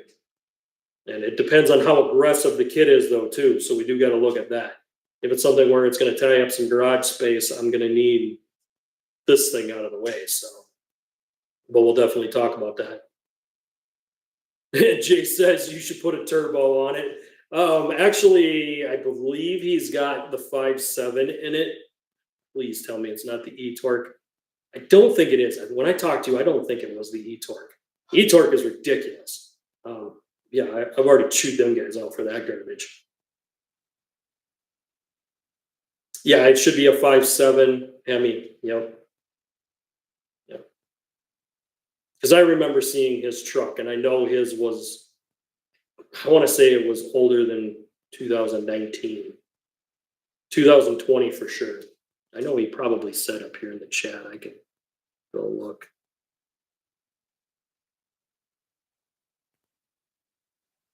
(2021). Okay, so yeah, he's got a 21 Ram. I guess that is in the range of e-torque. E-torque was like 2019 and up.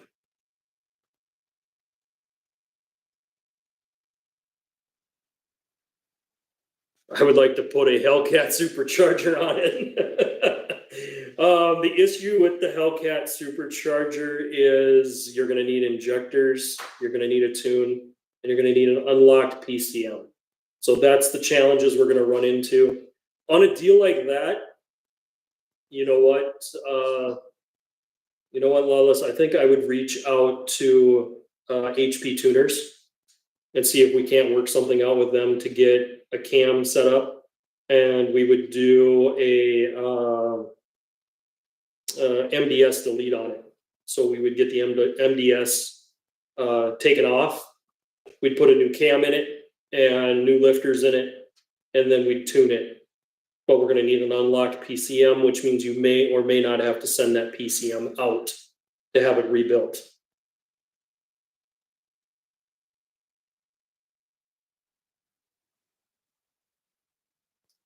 Jay says, try putting a lift kit on it. Yeah, that's what he's talking about right now. He said he's got the rims and the ready lift, and he's talking about potentially bringing it here for you guys to see it done on the channel. So that's something I'll talk to him about. We'll try to get that working off screen. But yeah, so to give you guys a rundown of this whole situation, anytime you guys deal with tires, your safe bet is to rip off your rims and tires and take them in separately, pull your weights, pull everything, so you're just taking them clean rims. Tell them to put new tire sensors in it that are rebuilt. Make sure the mating surfaces are clean. If you peel the old tires off, you could actually clean those beads yourself. And you could clean the flange as well. Usually a good wire wheel will strip all that off, we'll clean it up real nice, and it'll be perfect. If you could take them clean rims, almost any tire shop, as long as they balance them, can do it right. It's just a matter of getting them taken off, strip everything off, clean them up, and then taking them in. And some people don't have more than one vehicle to do that. So that's where the challenge comes in. We got 8 of you guys in here now. Make sure you guys hit that like button and subscribe. We do this every Saturday at 1 p.m. Central.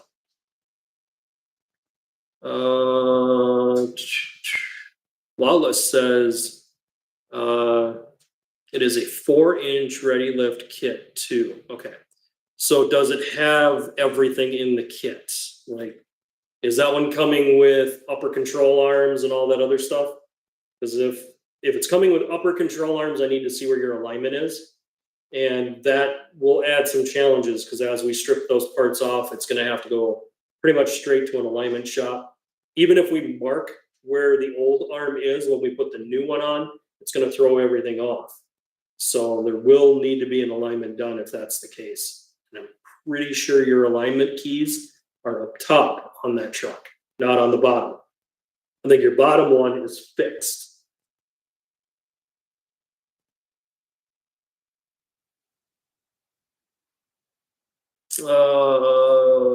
He asks, are you able to program the TPMS sensors that I will have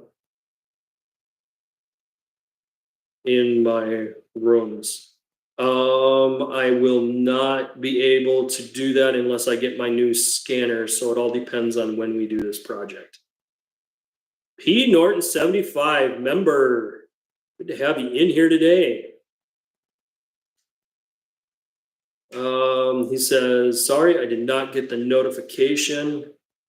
Thank you, too. Yeah, I've been dealing with their garbage, especially after I called out some of the other stuff a few weeks ago. It's just been a mess.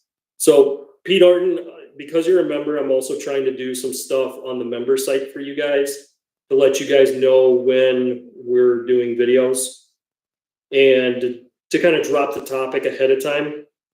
I also played around with the new camera setup over there at the members area. So you got kind of a sneak peek and a little talk about what today's topic was. But yeah, I'm going to work on trying to get my members more involved a little bit so that you guys know what's going on. Especially my mods that are members, because I'll probably lean on you guys for good content topics and kind of go from there. I really do want to give the value back to members. So yes, it is. Okay. And I will be getting alignment. Yeah, you're going to have to.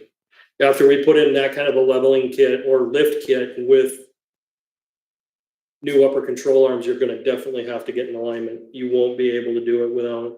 So is the rear just a block? Is it just blocks in the rear? I'm going to guess it's probably blocks in the rear, and then it's going to be strut assembly and upper control arms is what I would guess for a 4-inch. I don't think there's too much more in the kit for that. But yeah, it's definitely going to throw toe in, toe out. It's going to throw caster camber out of whack. So yeah, it'll definitely need a full alignment after that. So anything else you guys want me to cover in the tires before we think I'm ready to go ahead and put a second coat of the tire shine on there? So let me know if there's anything else you guys want me to cover about the tires. And it wasn't just me that had the experience. Like I said, I went online, I did a lot of research, and the massive amount of complaints at Discount Tire is ridiculous. And this is all because they're no longer operating under the mindset of putting out quality work. To them, it's just about the numbers. It's about how many tires they can sell in a day. They don't care if the quality on them suck. And that's what it is. It really is.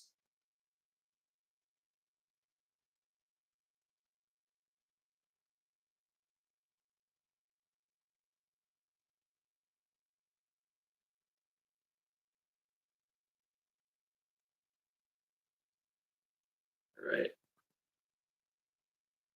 You guys got anything else?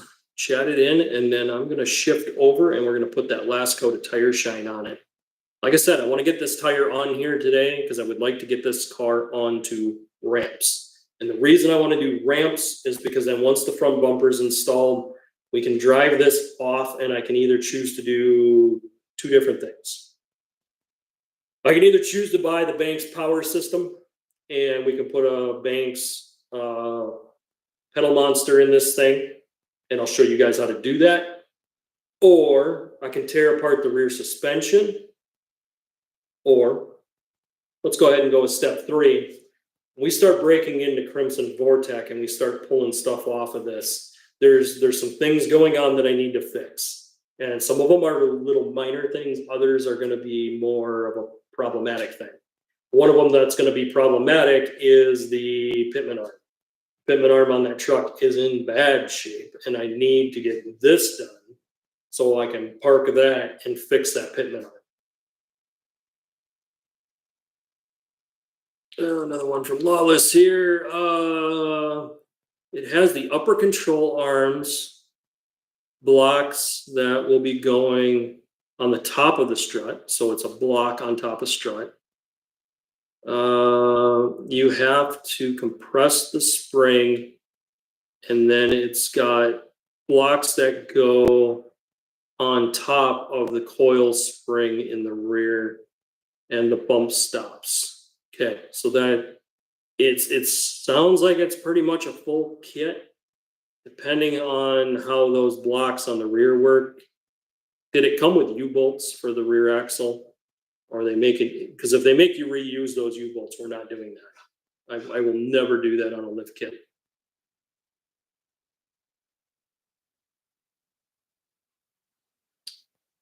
P. Norton 75 asks, anybody have an experience with Milestar MTs? Are those off of like Amazon by chance? I'm trying to remember if a friend of mine had bought a set of those. So if he did, I could probably talk to him on that. Can't remember if he bought what he bought, if he bought Milestars or if he bought, there was another one. Can't remember which one he bought.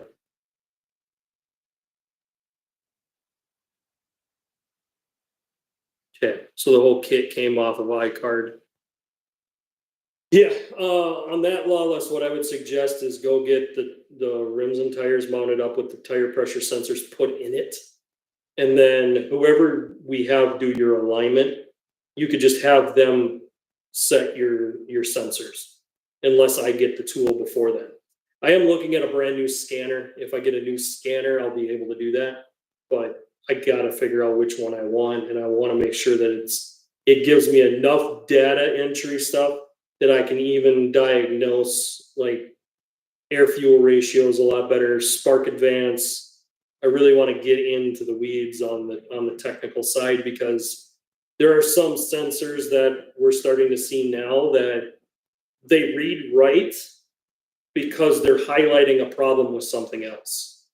And I covered that in a different video that I put out a few weeks ago.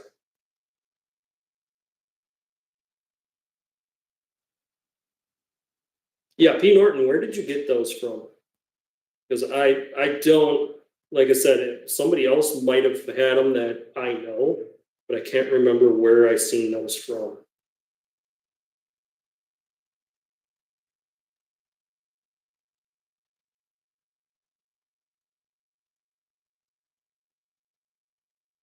You're getting me that info. I think I'm gonna set up to do the second tire shine. So Lawless, let me know what we got. P. Norton. Yeah, it's time for me to replace the tires on my truck. I was thinking about Milestar, but I'm afraid that makes too much road noise.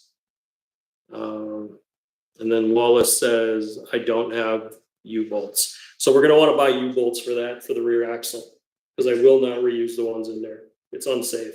Those are yield to torque bolts, and we do not reuse those at all, ever, when we're doing a lift. If you guys ever have to take a rear axle out, do not reuse your U-bolts. Replace them, because they are a yield to torque, and after they've been torqued once, the chances of them cracking are really high. And we don't want an axle coming out. So yeah, I always buy new U-bolts anytime I have to pull that rear axle. So P. Norton, on that, I guess I have not seen the Milestar tires. It's not something I'm familiar with. Cooper makes a pretty good brand of tire. You can buy those pretty much anywhere. I guess, are you looking at them for a price point range, or are you looking at them because you like the tread pattern? And is the tread pattern super aggressive? If it's super, super aggressive, they're definitely not going to be good on the highway. So if there's something where they're mildly aggressive, like an all-terrain, you can usually get by with those pretty easy. But yeah, if they are like an off-road mud tire, you're gonna have problems. All right, Lawless says they're gonna come mounted and balanced. Good. All right, so then we won't have to worry about those. We can just put those up, and if I get my tool, then I can program them. Otherwise, we can have the shop that'll do the alignment do that for you. Jay says, is towing another vehicle with a Ford Crown Vic worth it? Because I was looking for one on Marketplace.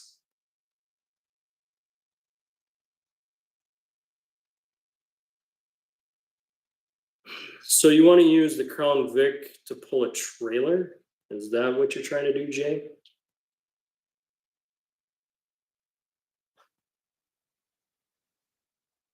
That's what I'm trying to figure out. U-Haul has trailers. Okay.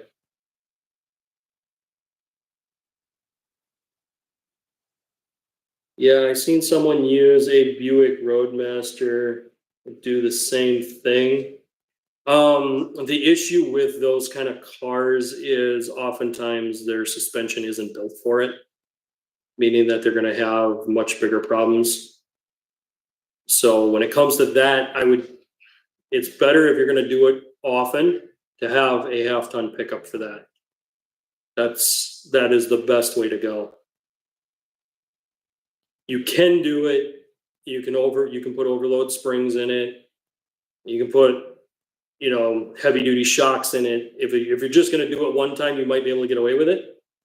But if you're going to do it on a regular basis, I would definitely probably upgrade to a half ton at least, if not a 3/4 ton. The more you're going to tow and haul, the heavier the truck you're going to want, just so that it doesn't do damage to the truck. Cars are usually not a good bet. I've seen people do it with a Crown Vic. I've seen them do it with the Buick Roadmasters. I've seen that stuff, but it is extremely hard on it.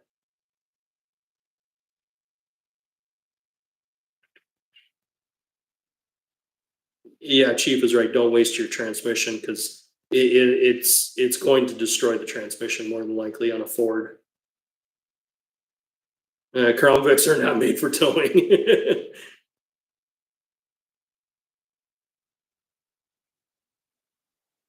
Yeah, I would say a half-ton truck is the best way to go if you're going to do any towing. And if you're going to do a lot of towing, then you're going to need load range tires. So you're going to need probably a load range E tire so that it holds up to the additional pressure of having a trailer on the truck.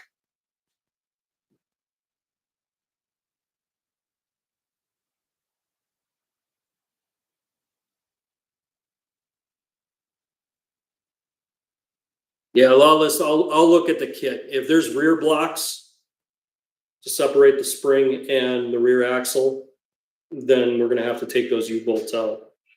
So usually rear blocks is you're always pulling those U-bolts. But that's very minor cost. There's very little cost to that. You can actually get those U-bolts pretty cheap. It's one of those things that you should, if we got to do it, we're going to replace them because it's not worth the risk.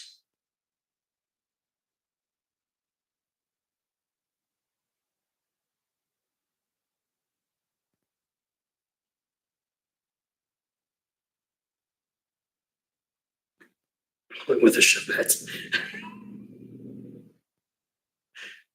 A Chevette can barely pull itself.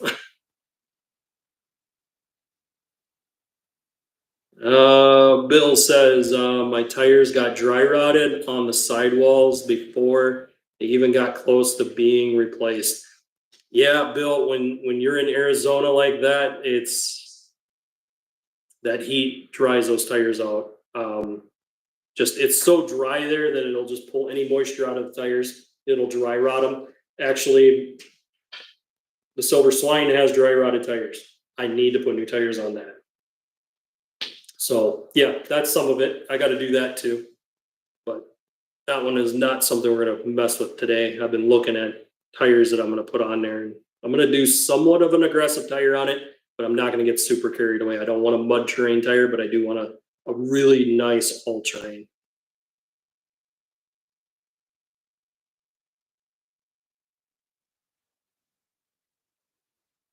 P. Norton, we are in tears on the vehicle. True. But probably on the highway.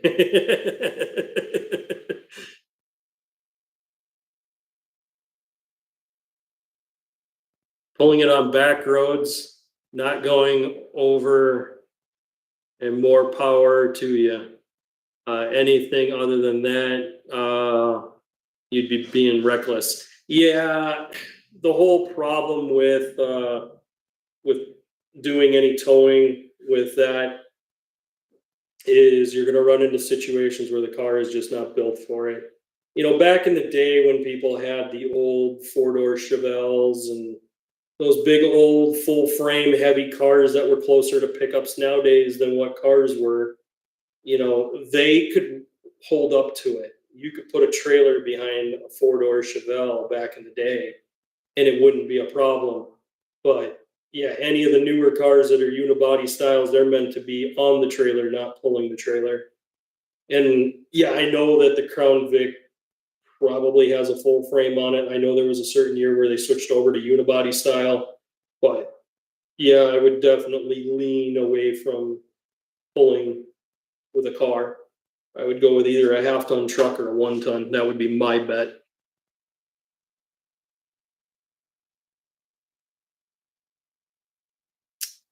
Lala says I'll send you the installation video. Awesome.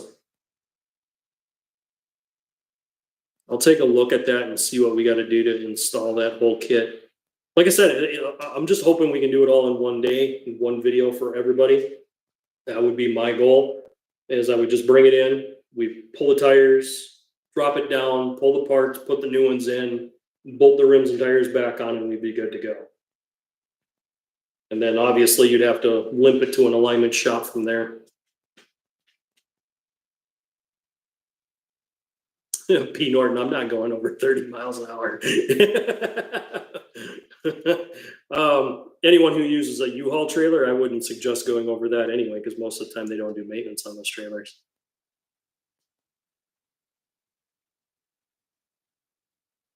Yeah, truck is your best option. Yep, absolutely. Yep.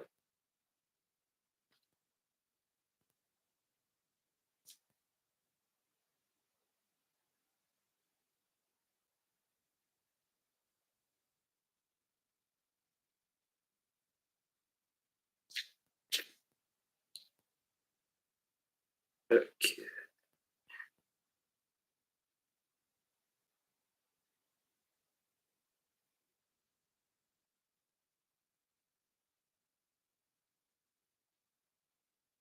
All right, I read that message there, Lawless, but I'm going to go ahead and delete it because I do not use my name on here. So I read it, but I deleted it because I don't use my name on here. For reasons I'll explain to you when I can talk to you in person. Jay. SUV kind of works depending on the make and model. Correct, depending on how heavy the vehicle is. Some of your Suburbans, I've seen a lot of people pulling car trailers with Suburbans. So heavier trailers do work that way. That is a good option. But yeah, again, you're going to want to go with something full frame. Anytime you're pulling, you want that full frame because that's where the strength is.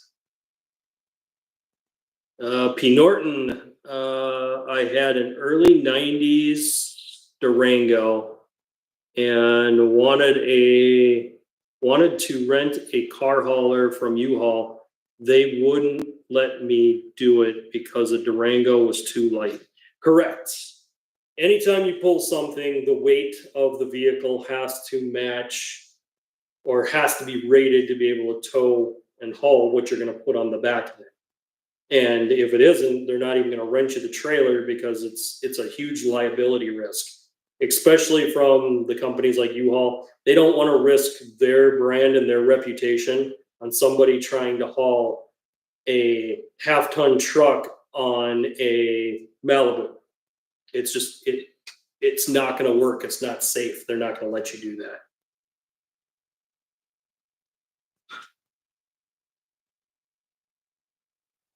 Yeah, an early 90s Durango wouldn't work because it didn't have the weight, especially if he was going to put a half-ton truck on it. The half-ton truck weighs more than the Durango did at that time. So that's why they probably said no. If he was just gonna pull a small car, he might have been able to get away with it. But yeah, that's what that's the struggle when you're gonna do any kind of towing and hauling. Lawless says it should take 3 to 4 hours. Awesome. That would be perfect for a video. Straight up. Not even gonna BS about that one. That would be a good video. So we could get it in, we could do some prep work and then get everything ready. So yeah, I'm definitely interested in doing that. Jay, I would use an early 2000 Suburban because it shares some kind of the parts with the Silverado.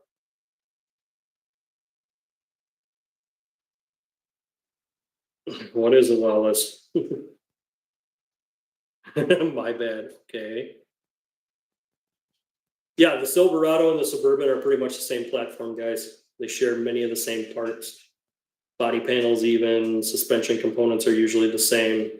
So a lot of race car drivers that were starting out on an early budget, they would get a Suburban because they could put a bunch of tools in the back with extra parts and stuff like that. They would use a Suburban as the parts hauler / vehicle hauler. Then they would put that up top. Oh, you were talking about the chat that I got out of there. Okay. Yeah, don't worry about it, man. Not a problem. You didn't know how I had this set up, so not your fault.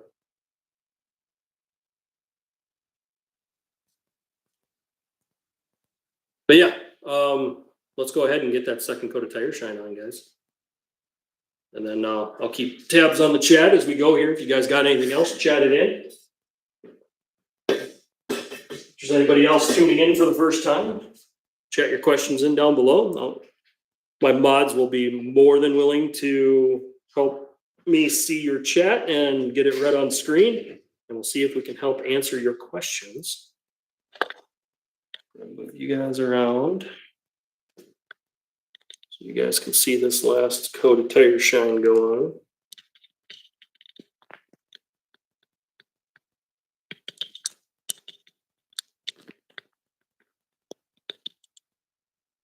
So I'm still getting used to moving this camera around for you guys because the camera is actually backwards. So the direction I think I'm supposed to go, it's backwards on me. All right, so this stuff probably dried, so I'm gonna have to reprime the rag. So as you guys see, there's a little bit of a shine, but it's not a lot. And this is what happens and why we have to do a second coat so that it embeds into it. We could do a third coat, but it is excessive. We don't need to do that.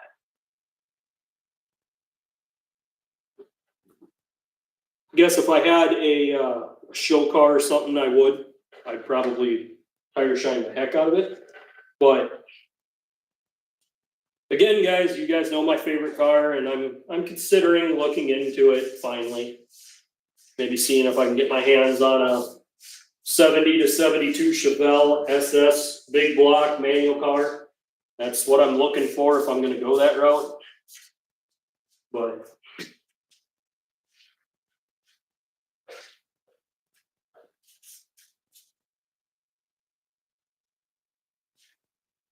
so I tend to over apply on this edge here because even if I get it up onto the tread surface, when you're driving the car, it'll wear away that coating, so you don't have to worry about it. But if you don't go far enough, then you're going to see a line from when you installed this stuff. So usually I try to go above and beyond with this.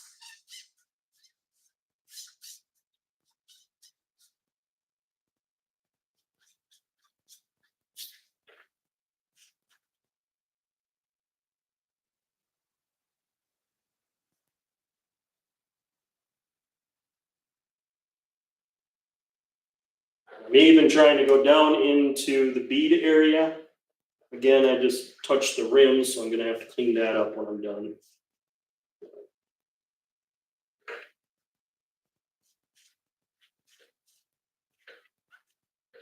Again, we usually try to apply a really thick coat of this stuff. And I'm going to show you guys the brand of this stuff here in just a second. I didn't do it in the beginning because I wanted you guys to see the difference between it, and then you guys decide if it was something you guys really wanted to do. You can get this tire shine on Amazon. Most of the stuff I get for you guys that I do, I either buy direct from the companies or I buy it off of Amazon. So just so you guys know for the future, if you guys see something, don't be afraid to check Amazon first. Chances are that's where I got it from.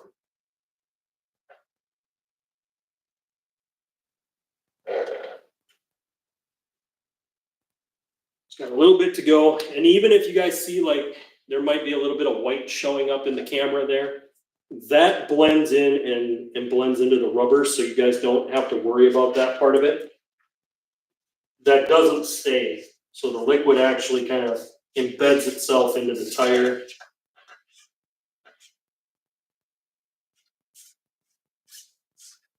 So even if there is a little extra, it'll embed in.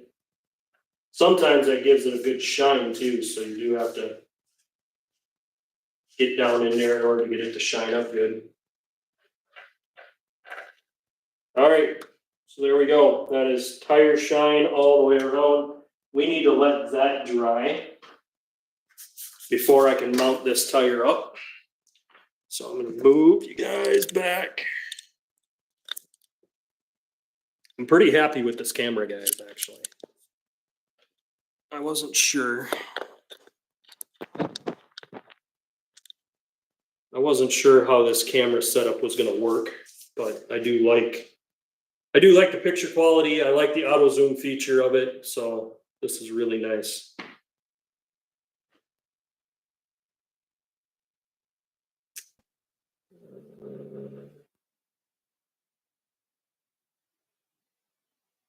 P. Norton says Suburban is pretty much a half ton, same with the Expedition. Correct. Yep.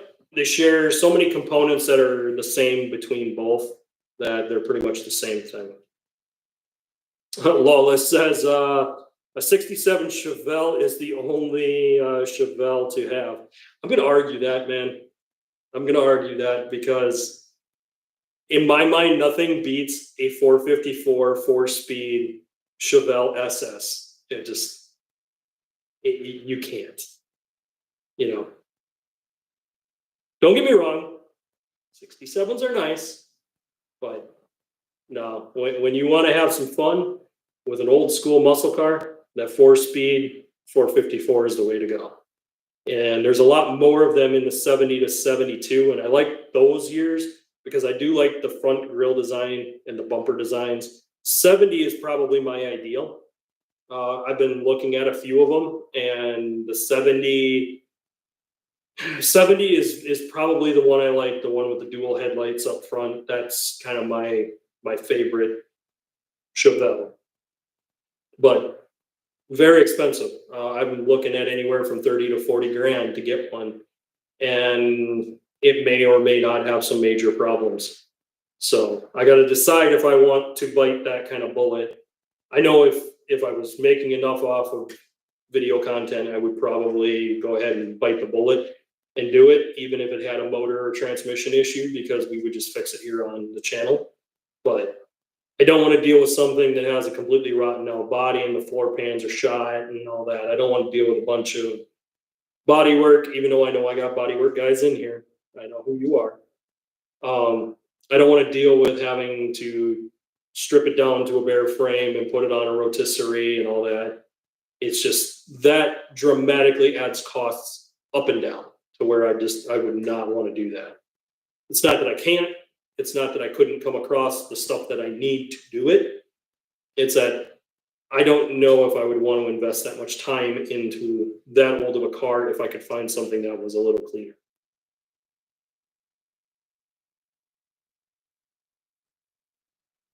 All right. Grab something to drink, guys. We're going to let that tire shine dry.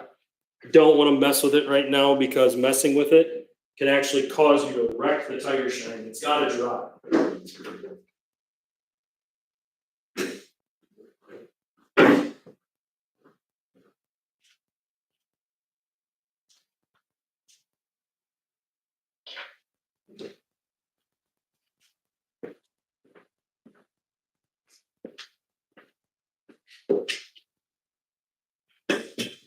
All right, well, that's dry. We're going to go ahead and talk about a nifty little tool that you guys should get your hands on.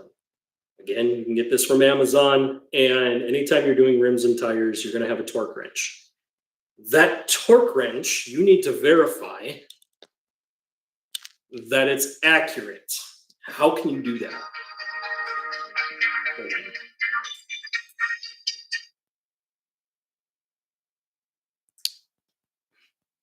Did not silence my phone. All right. You need to verify that your torque wrench is accurate. How can you do that? With a simple tool like this. You can pick this up at Amazon, and this one has adapters that allow me to go down to a 3/8. I use this in junction with my torque wrench to verify that my torque wrench is correct. If it clicks when it reaches the red on this, then I know that it's correct. If I'm going to the point that this is starting to climb up in its numbers before it clicks and it's already beeping like it's done, then I know that my torque wrench is not accurate and that I need to correct my torque wrench. And correcting a torque wrench is pretty easy because most of them have a cap on the bottom of them that have a nut inside. You either loosen or tighten the nut to get the proper torque spec. Mine is really close, really, really close, even though there's times that I have done some dangerous things with my torque wrench and not turned them back to zero. My torque wrench is still accurate. And I really wanted to test this, and this is a really good tool. Hopefully it doesn't read backwards here for you guys, but here's the brand. I gotta get my face out of the way.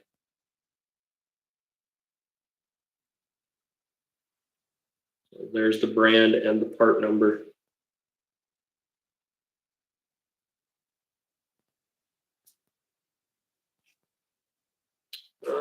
Let's see here.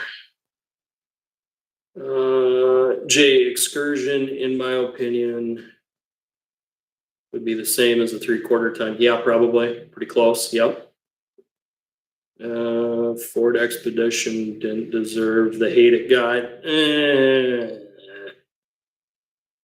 My problem is Ford. It was funny. The memes were coming out this week that were running pretty heavy, especially after what happened at GM and them having a massive recall on their 6.2 liter Chevy engines. So the reason that the 6.2s are having failures is a crank failure. There was basically since 2021 to current 2024, late 2024 models, the crankshafts are failing. And they have already issued a stop sale on all 6.2 liters. This affects 800,000 trucks, guys. So if you have one of these that have this issue, there is a stop sale, and they're also having a part shortage, meaning they can't get the parts. So if you have a Chevy with the 6.2 in it, try to do everything you can to take care of it. Don't over rev it, and do your oil changes regularly until they can get the stock built up and start fixing these trucks. But some of these are going to get totaled out because they're probably going to be higher miles trucks, especially around the 2021 models. Some of those have been out there for a while, and they may not justify putting a crankshaft in it, but it's the crankshafts that are cracking in them. Ford had their own debacle with multiple recalls up and down. It got pretty ridiculous. So this year has definitely been a year for massive recalls in the industry across the board, and everybody's suffering. So basically anything beyond the cough years is just not a good vehicle to buy. What we got here, P. Norton says, yeah, I think we are all being nostalgic and talking about the heydays now. Everything is garbage. The thing is, it doesn't have to be. And the reason why is government involvement. It's government getting involved and telling us how cars should be. And in the process of that, they're doing shoddy things that wreck the longevity. The cylinder cutout stuff is a bad design from the start. EVs, bad design from the start. That's what all this is about. It's all about that little fact of we're going to push this onto people and they just got to deal with it. Problem is now the majority of the people don't know how to fix this stuff or work on it on their own. And I know I just said that, so I know good old overlords here are definitely not going to be happy with me, but whatever.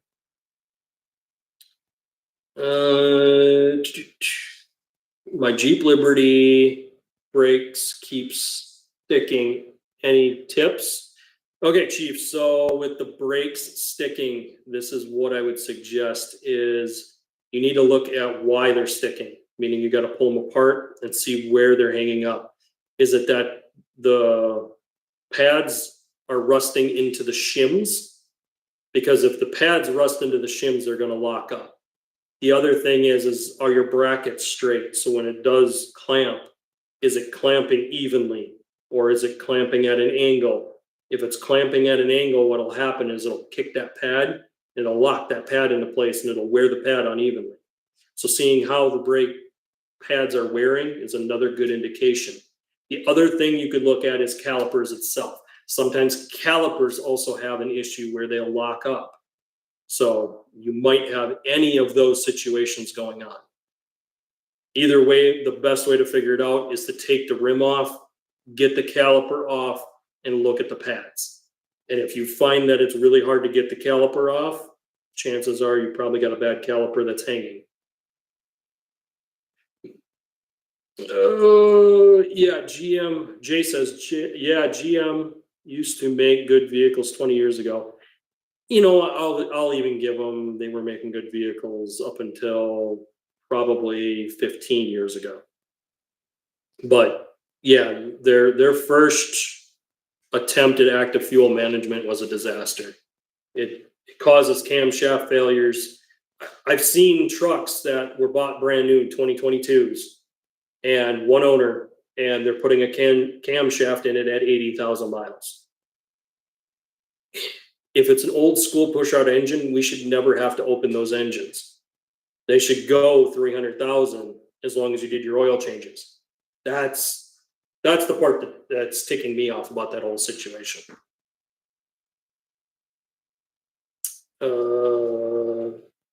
Silverado never had problems 20 years ago. They did, but they were minor and they were fixable. That's the thing. Ford had that too. You know, you go back far enough, Ford didn't have the massive recalls that they have. It's this push on technology and people wanting the touch screens more than the reliability of the car. Plain and simple. That's what it is. People want the convenience and they're willing to sacrifice the liability to get it or reliability to get it.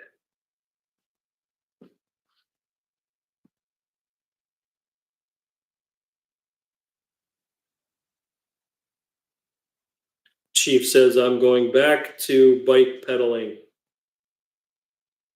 Happens on and off.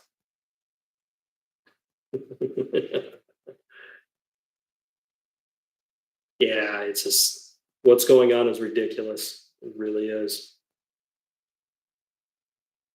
And you got to wire brush the corrosion out of the brake or the brackets where the shim seat. Yep.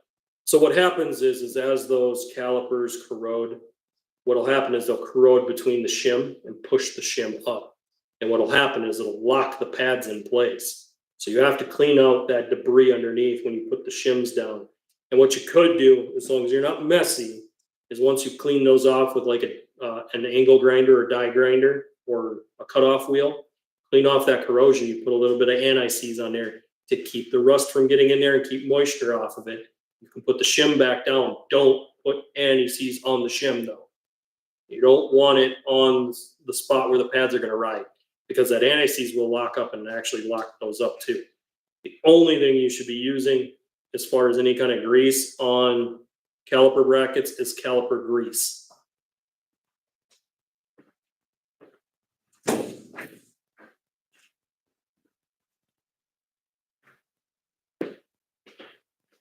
This is caliper grease. It's called Sil Glide, and it's what you should be using when you do brakes. Anything else can cause problems, and most of the time on shims, I don't even recommend putting any grease at all. Just the shim and the pad. And the reason for that is usually those are stainless steel, so they're not going to rust until they get pretty worn down, and then they might start to rust.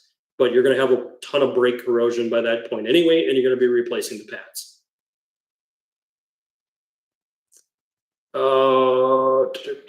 Jay says Ford and Chevy back when they were good. Yeah. Toyota's a disaster right now. I don't know if Toyota's going to make it until the end of the year, to be honest with you. And that's just, their car division is in so much trouble right now. I don't think they're going to make it. I really don't. And it's sad. It shouldn't be that way. They were one of the most reliable. My Toyota is bulletproof. My Toyota is probably worth $30,000 right now because anyone who wants one is going to go for the older one. The one that doesn't have all the garbage on it, which is what my truck is. It's an 04 with the 3.4 liter in it. So it's got the V6 in it. The only problem is it's a pre-runner, not a TRD. So if I were to go find the transmission, transfer case, front diff, all of the parts for that, I can somewhat convert it pretty easily from just a straight up 2-wheel drive to a 4-wheel drive, but I don't know if I want to invest that much into that truck. It's a fun truck to drive. It does what I need it to do. And honestly, I don't drive it enough for me to justify doing that big of a job on it. But, you know, personally, if I had it my way, I would be looking to dump this, sell the Crimson Vortec, which is my 01 GMC Jimmy, and then sell the Toyota, get myself the Chevelle, and probably a pickup that I could do my own work to. So probably something that's a little bit older, but something that isn't trashed and beat up. So something 4-wheel drive, doesn't have a ton of rust, so I can put undercoating and protection on it. And then if it is a truck with active fuel management, it would get deleted. So that would be ideally what I'd want to do, but it doesn't mean that that's what's going to happen. I do have these vehicles now, and I've got a ton of content coming.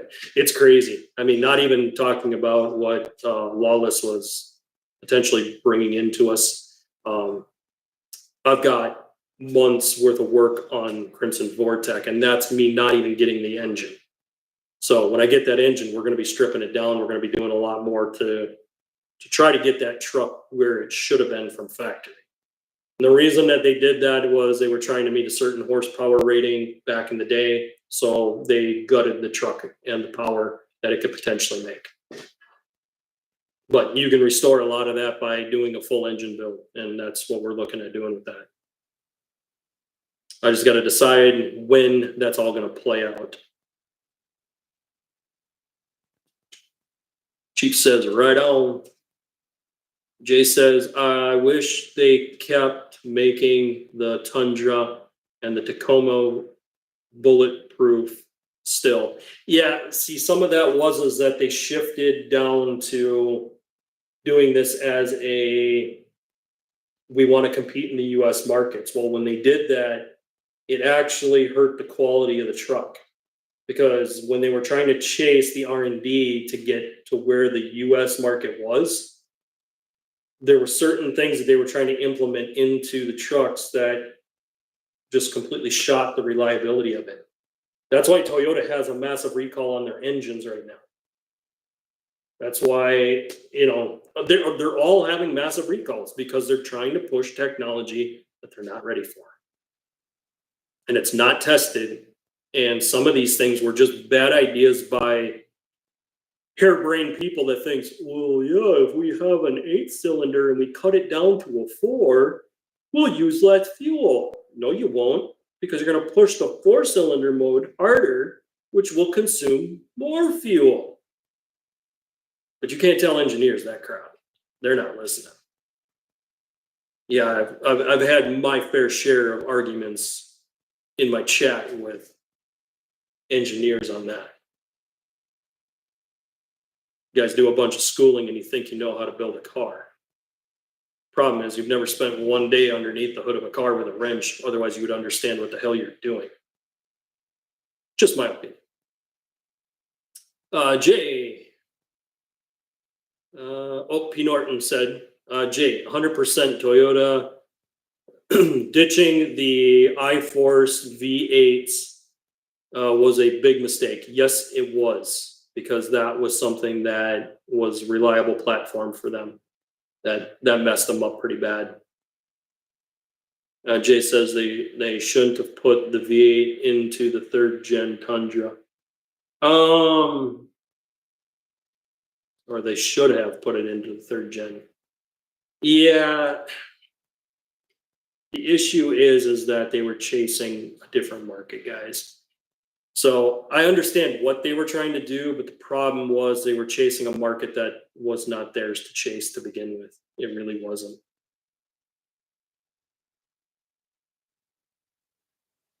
Chief says speeding up production and not quality. Correct. I worked at Ford. Their factory were trash for years. I worked maintenance. Yeah, they're all going this way, and it's all because people care about that touch screen on the dash more than they care about the reliability of the vehicle. That literally what it is. If we got back to just building a car that got us from point A to point B, and we built it to where that car was 100% reliable, we could make ones today that were way better than what they had back in my father's day. And I can tell you the cars he had back in his day are the cars I wish I had. So, and some of those cars, they would only go 100,000 miles, maybe 200 if you were lucky. But the reason that they went that far was because people knew how to work on their cars back then. Nowadays, I have this channel for a reason. And this channel is here because most younger people don't even know what a wrench is. They don't get dirty. They don't work on anything. They don't get their hands dirty. So there is no sense of pride. And this really does get back to our tire topic today, because without having pride in your work, you're going to do shoddy work every single time. Because why should you care if it isn't yours? And unless you've had something that you care about, you can't understand what that customer is expecting on the back end. And this is the problem. And I had to call it out. I knew it was going to be one of these topics today, that it was what it was. Also, I learned a very valuable lesson about creating my video on my phone and then having to recreate the stream so I could stream on my new setup here. So going forward, I will be doing everything, creating my streams on my laptop so that the streams actually get out there. It didn't happen today because of the way I did it. So what happens, guys, just to give you a little behind the scenes on at the content creation side of things here, when you create a stream like I do, that stream is usually created about 24 hours in advance, sometimes up to 12 hours. You'll create the stream. Depending on where you create the stream is where you have to stream from. If you stream from a different device at that time, it won't let you click into it. So you have to recreate the stream, which means the video that they've been promoting, you just got rid of, and you're no longer promoting that video. So it messes with the algorithm. A nice, long, fancy way of saying create it on what you're going to be streaming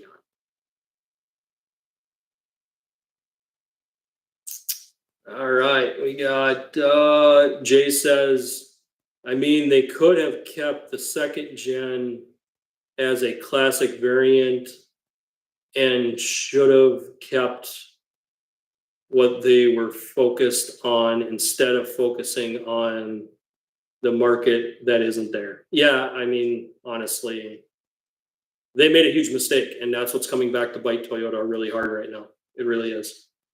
It's doing a massive problem to Toyota, and I don't know if they're going to survive it, to be honest. P. Norton, bad wrench, 100%. touchscreen amenities and paint color.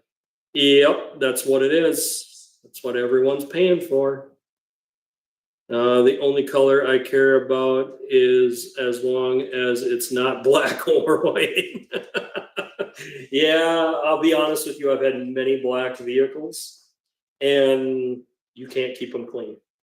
As much as they look really nice in the sun, when you got them all shined up, you can't keep them clean. So fully understand that one. Jay, my Silverado is white. The only reason I don't like white being in the northern climates, because if I'm driving in a bad snowstorm and I get it stuck somewhere, I'm not going to be able to find it. It's going to get buried in a snowdrift and you won't find it.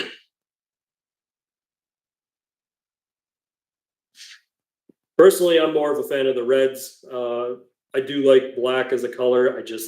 I hate them being this with the black color paint. It's so difficult to keep clean. I mean, all the stuff I do to keep my vehicles clean using this stuff, black is still the worst, and it shows every little ding and scratch. It's just, for that, black is a nightmare. On a nice show car that I wouldn't drive very often with a ceramic coating and the stuff on it, I probably wouldn't mind as much because I'm not driving it all the time. But honestly, the red would be probably my way to go. Probably either the same color as Crimson Vortec or maybe a little bit lighter, maybe a little bit more heavier metal flake. I like the candy apple red. That's one of my favorite colors. For daily drivers, I don't care what color it is. And actually, this color is perfect for a daily driver because it hides dirt. I mean, I can probably plow that thing through mud and it's going to look the same. P. Norton, the only reason why I don't like white is because they're usually company vehicles. Yeah, it is a very common company color is white vehicles, especially in the base model stuff. And I don't like black because of what Badwrench said.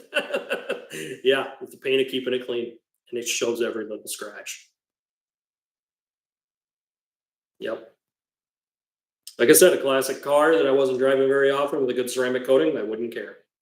But something I'm going to drive every day, no.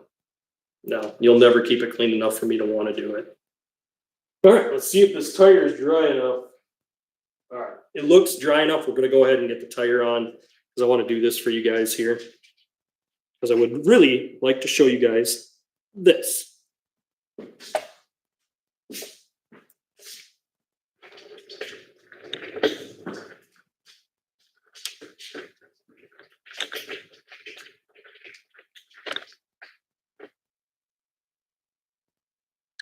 Okay, let's move my camera around.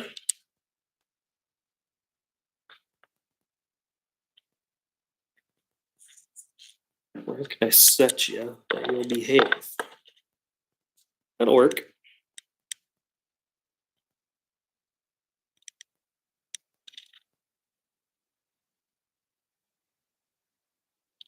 There we go.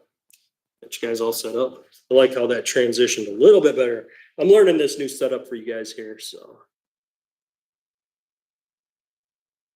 P. Norton. Ah, yes, black is very hard to keep looking good because they show the slightest bit of dust, dirt on them. Yeah, and they scratch easy too. That's the other problem. They show scratches really bad because usually scratches will show up as white. That's why fleet vehicles are white. They're white so that they hide any scratches that you might get in the vehicle.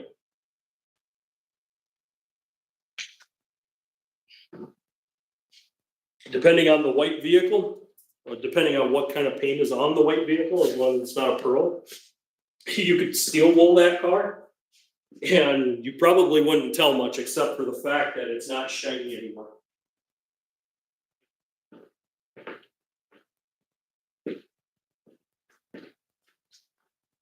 All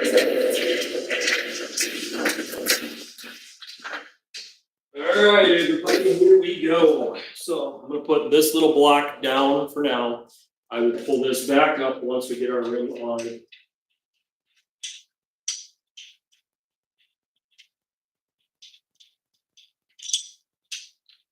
So whenever doing anything where you pull your rim off, make sure you have clean surfaces here on the mating surface. Make sure that your flange here is in good shape. So this is part of the wheel bearing, and this is your hub centric. This is what keeps your rim centered to your hub. So make sure that this is clean. Mine are clean, so I don't have to worry about that. But that's something you should pay attention to. And I know many of you guys have done a lot of these already. Just checking chats here quick. Yeah.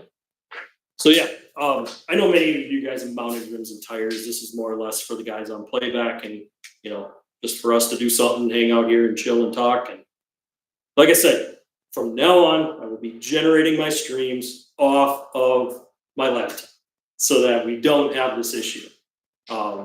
That's the reason why is I created a stream on my phone and they promoted that stream. But I had to recreate this to do today. So, because I really wanted to do the new technology, I wanted to work with you guys on this. So actually, it probably works out better for me because I'm able to kind of dial in my setup for you guys. I'm able to dial in my camera settings.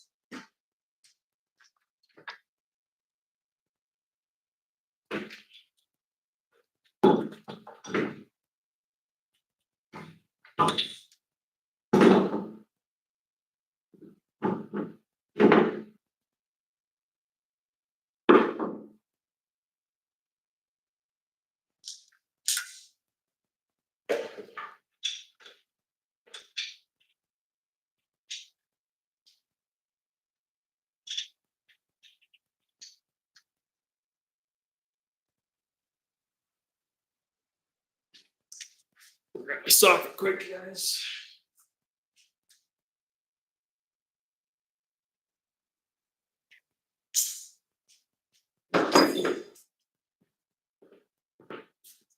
So I won't be able to torque this until we get this down onto the ramp. Go always just get this lined up. Hub centric.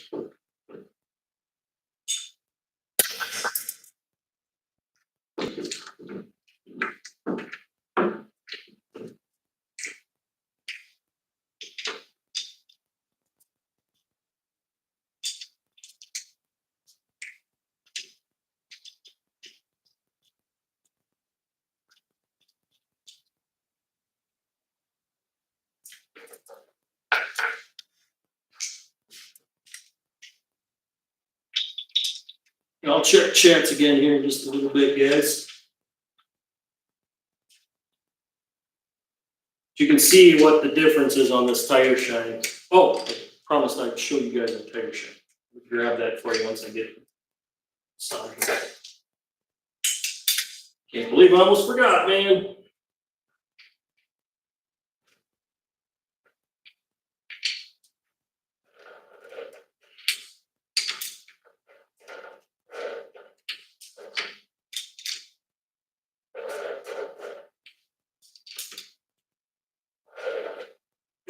All right, so that's tight enough that I can put it on the ramp. We've got a center cap to do yet too, guys. All right, so here's the stuff. It's Perma-Shine Tire Coat by Exoforma. So I'll move it in so you guys can see. So Exoforma Tire Care, and this is their Perma-Shine Tire Coating. This is awesome. Love this stuff. It does not turn the rims, or does not turn the tires brown. Also, It puts a nice shine on it that lasts. That's really what we want from a tire shine. So let's see what we got for chats, guys. Oh, P. Norton says white, gold, and silver are the best for hiding dust, dirt. Yes, white and silver will somewhat hide scratches as well.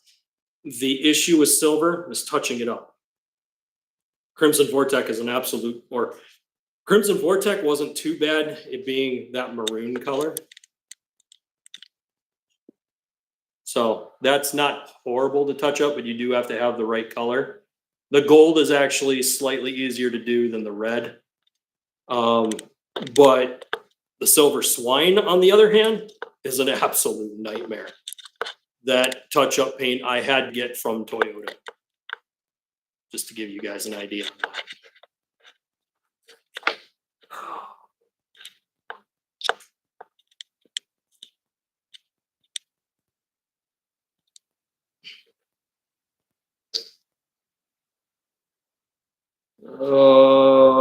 Jay says white, silver, gold would work for me, but I am not a fan of gold. Yeah, like I said, silver, the worst part of silver is the touch-up. Touch-ups on silver is an absolute nightmare. They don't match. 9 times out of 10, the silver doesn't match the touch-up paint, even if you have the right paint code, because the variance in flake is so massive that unless you have the exact flake that they used on that day and you can lay it in perfectly, you're gonna see it. That maroon was almost just as bad, but I did order a bottle of touch-up that was accurate. So I'll be throwing my old stuff away. This one here wasn't so bad after I got the right touch-up. I had to get the right paint code that was in the glove box. GMs are always in the glove box on the VIN tag code, usually at the bottom. Then you'll have a WA, or yeah, I think it's a WA number. So that's what you're looking for paint codes on the GMs. Is they'll be in the glove box, bottom of the build tag, and starts with a WA. Some of them have just a U also, U and then a number. So that's the other way to go. But they're always at the bottom of the build tag. So sometimes they'll have the VIN number at the top, then they'll have all the build codes for the vehicle. And then at the way bottom, there's going to be the codes for the paint. And like Crimson Vortec, there's 2 paint codes. There's an upper and a lower. So it'll be a U, which is the upper code. And then it'll be an L for the lower, which is the lower code. And the lower code is like a pewter. And then the top is a maroon. So it's listed as a maroon in color, but I would say that's probably pretty close to a maroon, to be honest with you. It doesn't show that on camera because I have it polished up really nice. Like that one shined up nice enough that the camera, it almost looks a little brown, but you can tell by the tow hook right there, that's a bright red. That paint is quite a bit darker. Maybe I should play with my camera settings a bit more too, guys, just so that it's not so distracting for you guys. All right, let's go ahead and get this torqued up and let's use our block. So what I did was I put the batteries in it. I turned it on when I bought it. And it allows me to set my torque. So right there, we can see I have it set to 110 foot-pounds. When I do rims, if I don't have a torque spec, Dodge rims are usually at about 135, much higher torque. GM half-ton rims are also up there as well. They might be 140. Older vehicles like Crimson Vortec, they're 110. The reason I go with 110, even if the owner's manual says 100, I've had rims come off at 100. So I go to 110 and I've never had one come off. Also, I don't strip out the lug nuts. If you start going too far, you're going to strip out the actual thread on the lug nut, and that's what causes you to lose wheels. That's why we torque rims and we don't use an impact. People that use impacts should literally be slapped upside the head, because those impacts are going to do nothing but destroy the stud.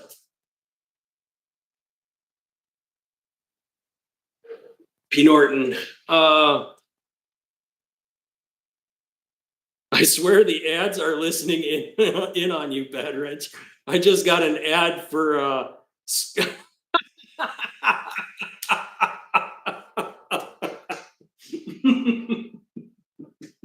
oh, that's hilarious. Yeah, and also there's a setting inside of all of your menus that if you go into YouTube, you can personalize your ads. So if you're listening to like my content, it'll give you stuff based on my content. So it'll be automotive ads that you get. So yeah, if you have it set up for personalized ads, you're going to get that happening too. So that's hilarious. And the fact that it literally just happened as we were talking about touch-up paint, that's perfect.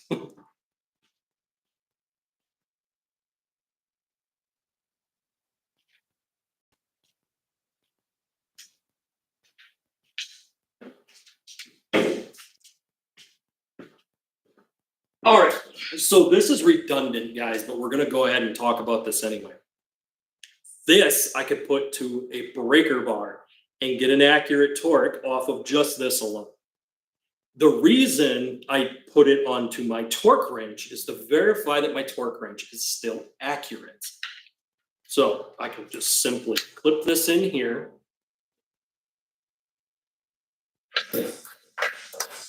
Put my socket without an extension onto here. And now I have two torque wrenches. I have the digital one, I have my main one. What this does is helps me verify the torque, meaning I'm using this little tool to verify that my torque wrench is still accurate. This is a little tool that everyone that does stuff with cars, especially motors or suspension stuff, should have this set up so that they can verify that their torque wrench is always accurate. Because there's some torque settings that if you do not keep it accurate, you can actually damage the vehicle, or you can do something where it'll cause parts to come off the vehicle. So it's important for us to have accurate torque. And that's what this does, is this verifies that this is accurate. That's all this is doing.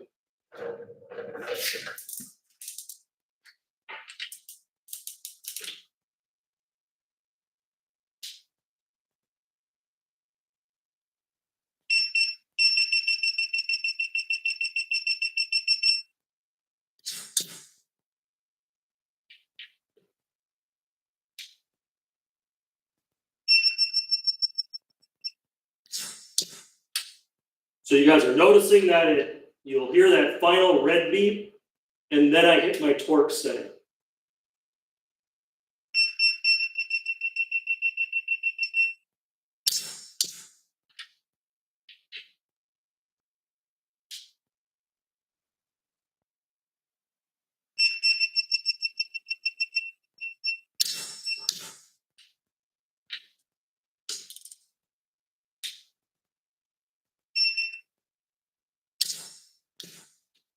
Okay, so then I usually go back over it, make sure that they're all tight.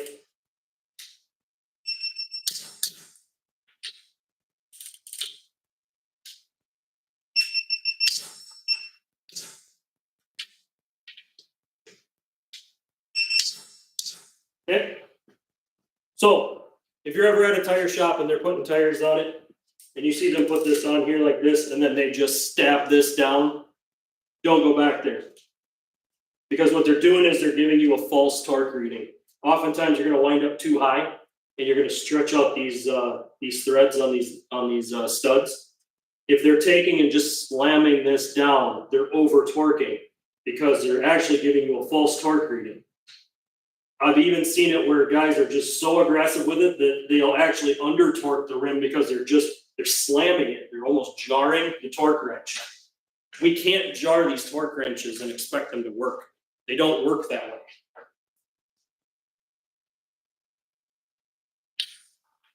So the way they work is slow pressure. So you apply slow pressure down and it'll give you an accurate reading. When you stab it, you're going to get a false reading. And that false reading can either cause you to go high if you're pushing too hard, or it can go low. If it goes low, it could cause a situation where the tire itself or rim up will come off because the lug nuts will slowly back off. Most of you guys already here know that. But what you guys need is one of these little tools to accurately be able to tell your torque. And I don't need to use this every single time. I could probably break this out once a month or two, maybe. Sometimes I could go 3 months and not even bother. But if I ever get a situation where I'm not trusting the torque, I can always put this on. I can always double it up. And that way I can verify that my torque is correct. When I do head bolts, I always like using stuff like this because I want to double check that torque. It is very specific on how those head bolts have to be torqued on. So if I get that wrong and I don't verify it, then I can have bigger problems down the road where the engine may fail.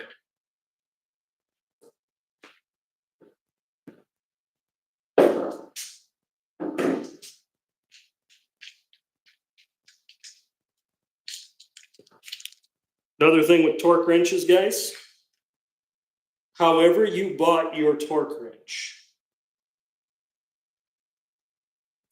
So I don't know if you guys are going to be able to see it very well because it's on chrome, but there's my marks. When I bought my torque wrench, it was at the 30 mark on my torque wrench, which is my lowest setting. Whenever I'm done with my torque wrench, I put it back to that 30 where I bought the torque wrench from. That way I'm not stretching the spring. If I just ran this all the way down, I could be potentially pulling that spring in the wrong direction, causing this torque wrench to go out of spec sooner. Also, if I keep it up high at 110, I can also wreck the spring because I'm keeping that spring under pressure. You don't want that. You want it back to where it was when you bought the torque wrench, because that is what they consider the neutral setting.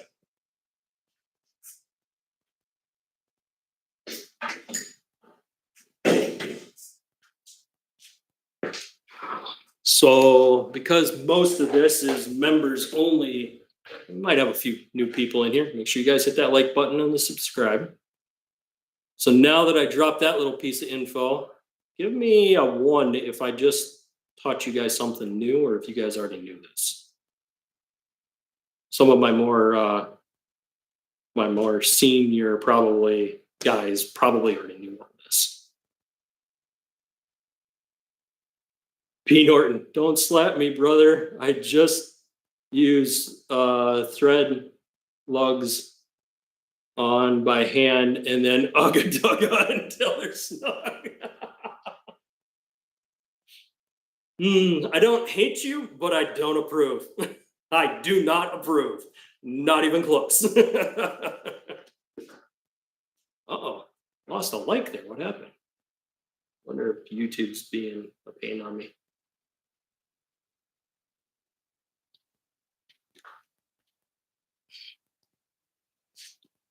All right, for all my mods, was there any chats that I missed? Is there anything that my mods chatted in that I missed, guys? I want to make sure I answered everybody. We're not done yet. I'm taking a little pause. I want to make sure I answered all your guys' questions. Why I lost a like there? That's strange. Yeah, I can't even see what's going on over there.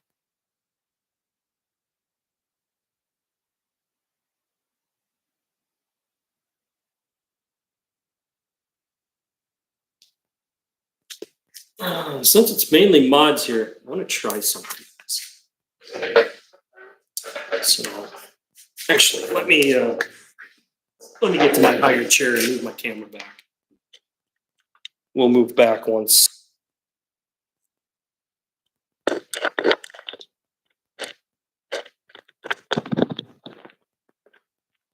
We'll move back once I get done doing this. I want to try something new, guys. Since it's mainly my mods here, I'm going to try something new, guys.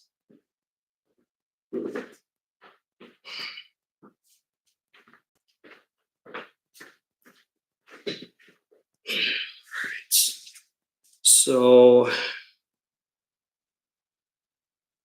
how is this going to work?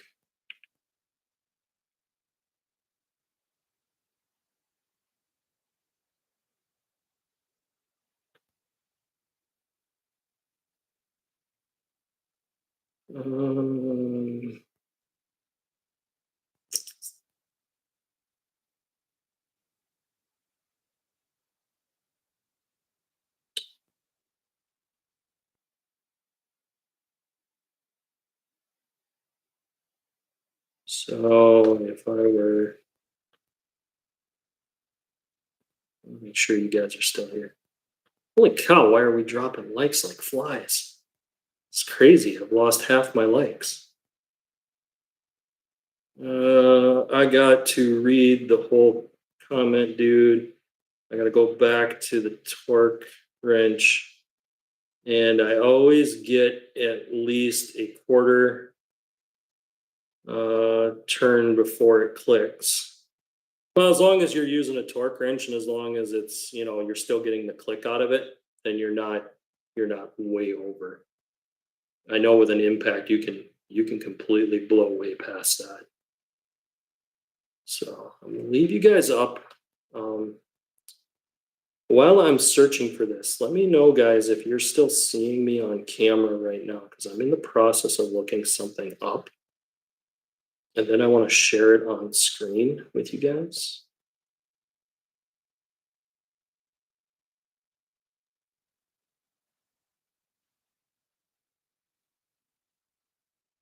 Because if this works, we could do a lot more fun stuff on here. So I'm hoping that you guys are seeing me right now and it's not messing with the stream.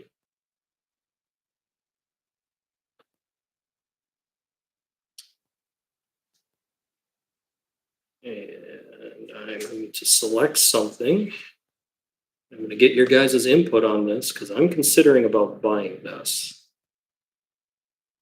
I want to share it on screen so we can try some new stuff here.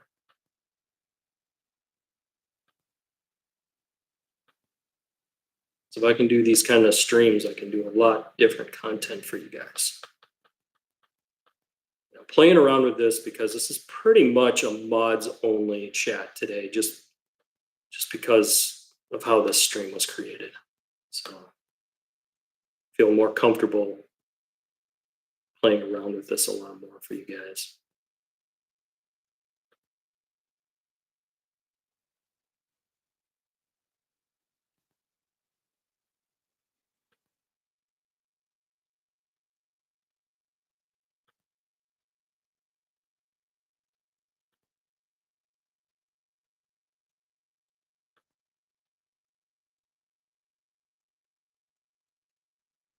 Okay, now that I've got that up, awesome. What do we got here? Only one like?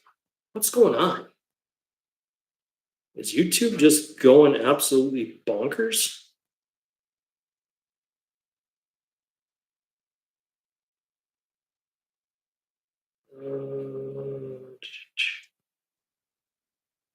P. Norton says it was a great tip about the torque wrenches, though I always do that with mine as well.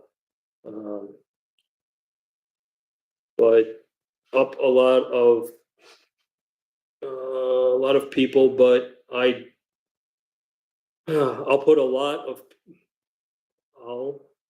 lot of people wouldn't know how to reset to the lowest torque setting before storage. Yeah, it's all in how you bought it. So if you bought it with a certain torque spec, that's what you're going to want.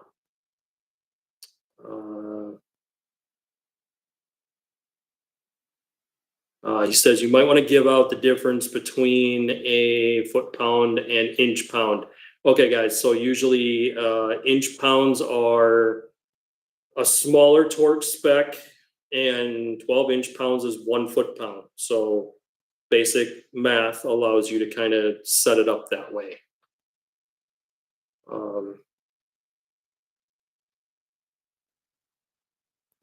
And what that does is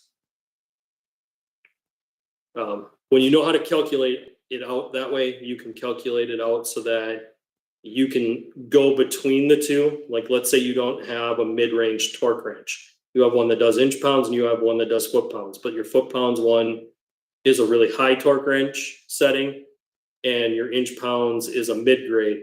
Well, you can kind of split the difference and figure out where you need to be in your torque, because you could use whatever torque wrench as long as you know how to do the math on that.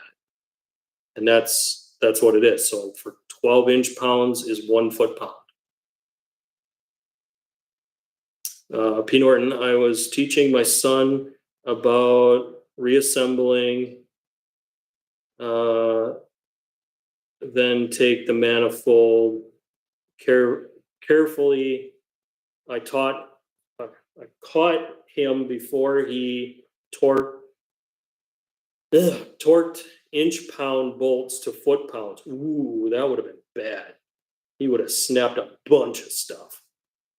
Yeah, definitely do not make the mistake of mixing up inch-pounds and foot-pounds. It can make some real big mistakes and it damage a lot. P. Norton says, yeah, the likes is a strange thing. I use speech to text, usually puts me a couple seconds behind each time. It's putting me like minutes behind on the other side for some reason. Yeah, I don't understand why the likes fell off. Is there any other mods in here, or did my mods get dropped off? So that's strange. I don't know what happened there.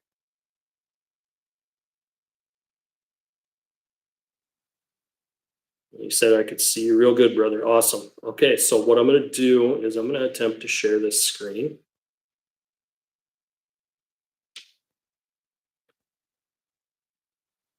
Let's see if it lets me share it.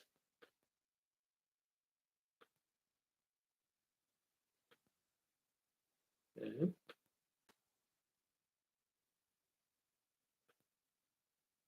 All right, so there we go.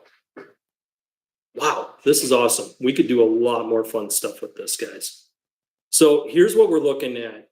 And I'm considering buying this for Malibu steel. And this would basically be something we could test out and see.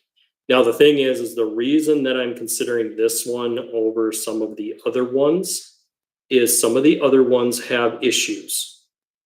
And those issues are that it pulls the power from the OBD2 port to power the pedal response systems.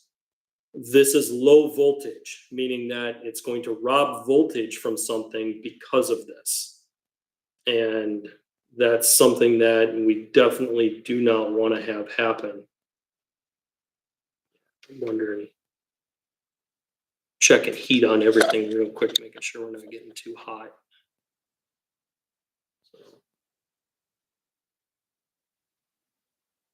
But yeah, how does this look, P. Norton? Do you like how this transitioned in? Does it actually look pretty good?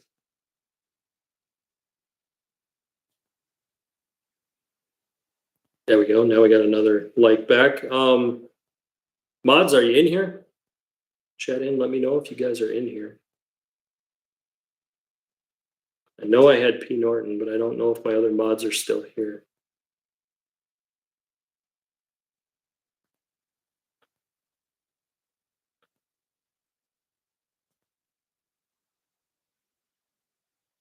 There we go. I refreshed my chat.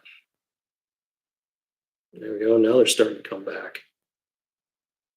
I don't know what happened there. That was strange. P. Norton, I just gave you a like. because it showed 0 on my side. So yeah, they basically wiped out all my likes. So it must have kicked out my mods and took away their likes. All right, mods, let me know if you guys are in. And transition, good, awesome. Guys, this is an awesome setup here. We could probably do more stuff like this for live streams in the future. I might even be able to do some reactionary content. I got to be a little bit careful about that though, because sound can be kind of a problem based on copyright laws and stuff like that. So I do got to be a little bit careful about that.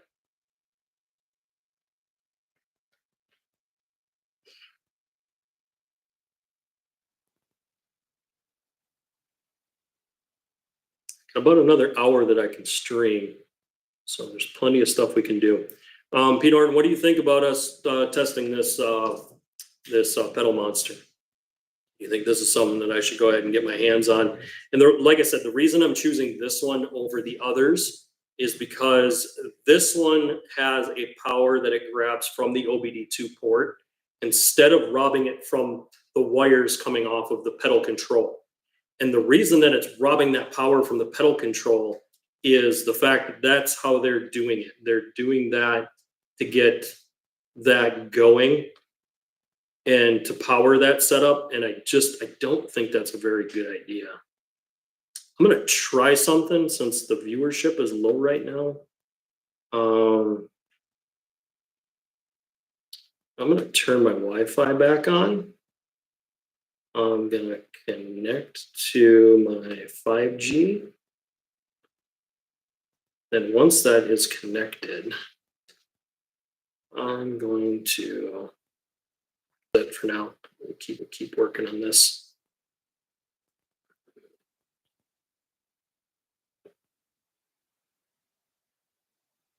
Yeah, it's being very screwy today for me, P. Norton. Yep. Okay. So what happened was I tried going to a Wi-Fi signal versus going off of my router. Basically, I'm hardwired into my router right now. I was trying to go to a Wi-Fi signal to the router, hoping that maybe I could get some of this glitching fixed. Apparently, it didn't work. So this must be on a YouTube side. I got a feeling there's a bunch of stuff going on stream right now, and it's kind of messing with mine. So there might be some glitching going on there, but whoever I got in here, I'm gonna keep going for you guys. We don't stop, we don't quit. This train keeps going. P. Norton just got the spinning wheel of death. Yeah, you should be back. You mean cellular? No, I'm hardwired in. I'm hardwired into a router that goes into a modem. So that way I can stream in high def. I'm trying to get my stream quality up so that you guys get better stream. So, and with the new camera, hopefully I'm getting a lot better stream.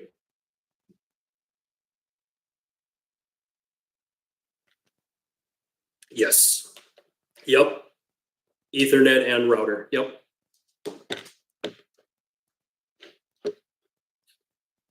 I was on my cell phone doing Wi-Fi to the router. That's how I used to stream.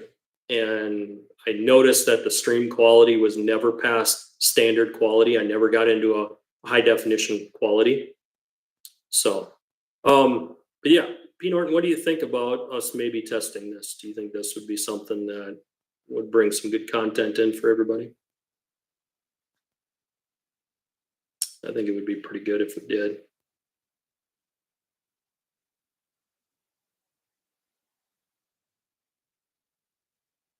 So pop that down there. Awesome, awesome, awesome. I like the way that I can do this now. I do like streaming off of my laptop better. I have a lot more that I could do. I can actually open up stuff and we could do here. Why don't we do this?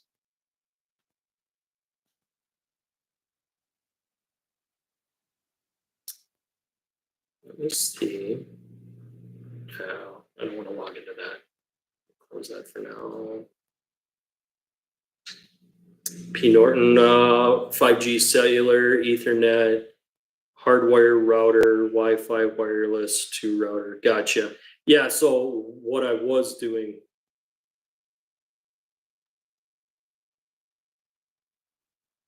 You also said, well, it would be good about bringing people in. Yeah, this way I could actually do like a multi-stream type deal where I could bring people in and then I could just share the screen as I bring them in. So that would be, we could do some interview stuff. That would be fun. Things I would like to do for you guys in the future. But yeah, what I could also do is, things that would allow me to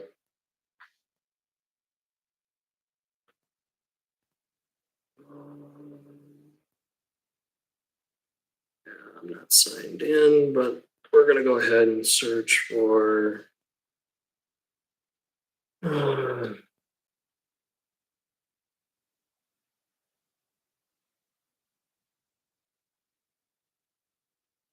so what I could do is basically I could do some like prep work behind the scenes for you guys.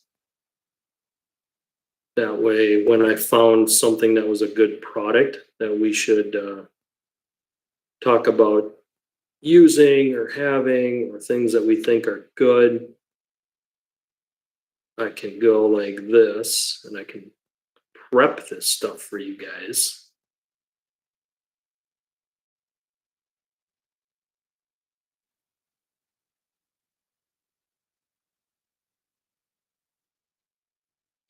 So I can go like this. Then we can do a share.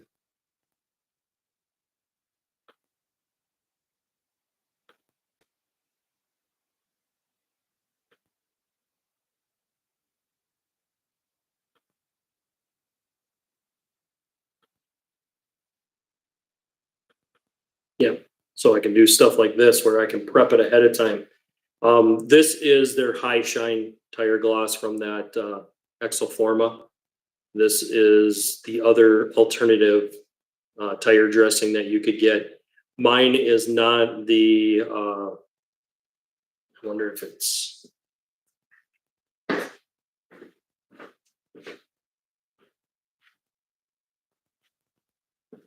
oh, so yeah, mine is just a perma-shine. That's all it is. So it's just a permanent tire shine. But this would be the other way to go too, is this would give you more of that wet look of the tire. And for a show car or something like that, that would be perfect.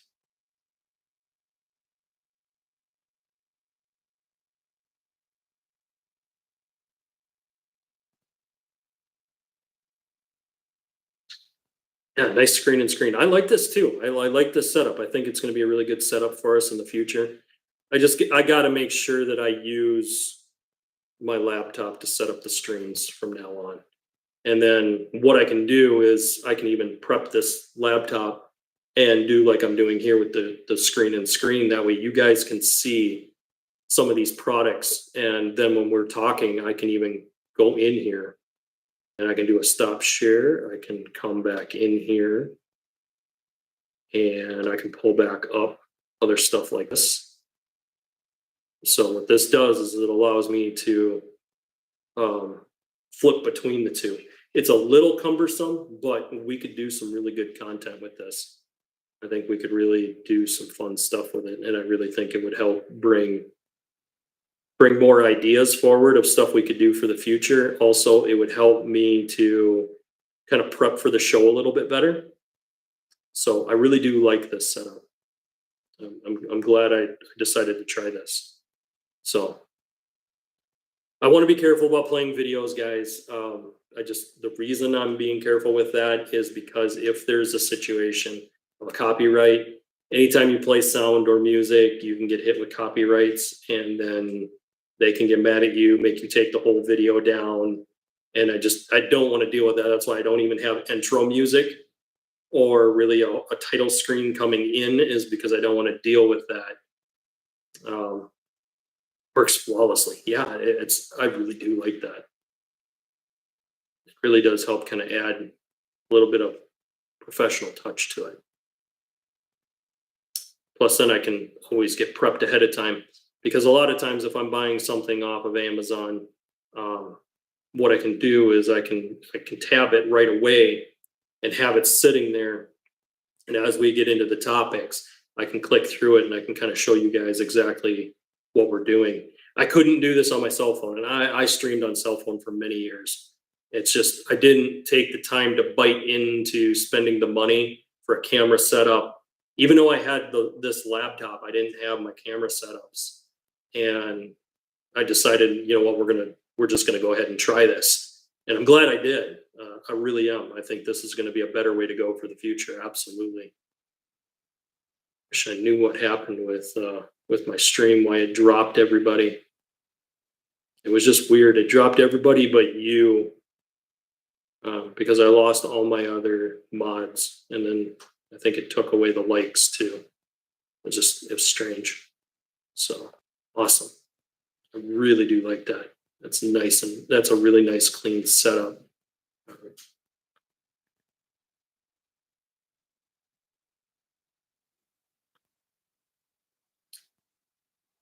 And then you see the chats on the side, don't you, P. Norton?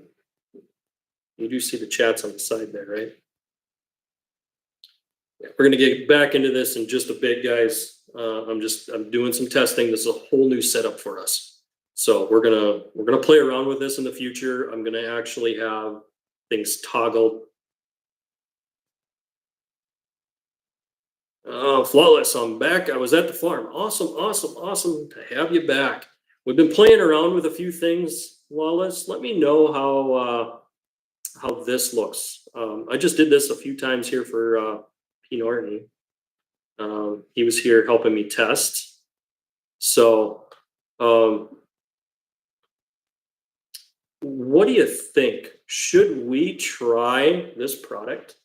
And I would probably try it on Malibu steel behind me, because this is a drive-by-wire car, and the throttle is somewhat laggy. I don't want to put it on the Kia Soul yet. That would be the next one that I would probably do. But let me know if you like that, Lawless. P. Norton says, I'm on my phone, so yeah, if I twist my phone landscape, I can see the chats on the side. But if I do a portrait, they're underneath. Yeah, that's what happens on a cell phone. Unfortunately, when I'm streaming, it doesn't give me that option. So I was never able to interact with my chats like I am now. So this is kind of a whole new thing for me, because I have the chats are on the side, just like when you turn your phone to the side. The chats are on the side, and then I have the live stream going, and then I do have like buttons down below where the video would be playing, so I could see myself in playback. And that down there, there's one of the options for share screen. So that allowed me to share the screen.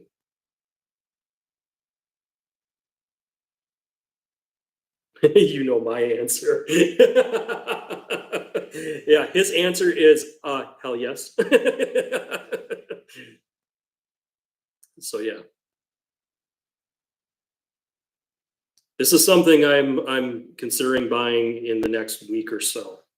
I'm thinking about getting my hands on this, and then we would do the install and play around with the settings in it and just see if we could get much better throttle response out of the Malibu. If we can pull better throttle response out of this, we can do it on pretty much anything. And the reason, like I said, I want to go with the Banks system is Banks doesn't have the problems that the other ones do. The other ones grab the power from the connector, meaning that when they're taking that power from the connector, they're actually short circuiting the throttle pedal, which can cause the pedal to glitch out or to cause problems in the computer. Pedal Commander is under massive litigation right now because their system has been known to fry throttle bodies and computers.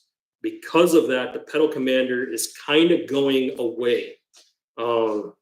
They're pushing the product really hard. They're trying to give massive discounts, like $50 off of Pedal Commander.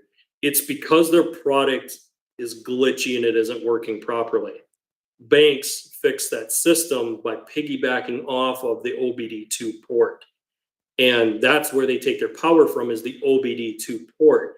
Plus they allow this to connect to the computer onboard system, meaning that you could put a gauge cluster set in there as well.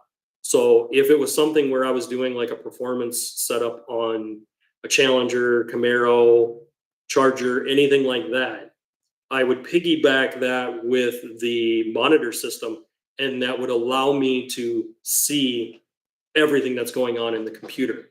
So for anyone running anything performance, I would definitely recommend that setup, because it'll give you a lot more gauges to monitor what's going on with the vehicle.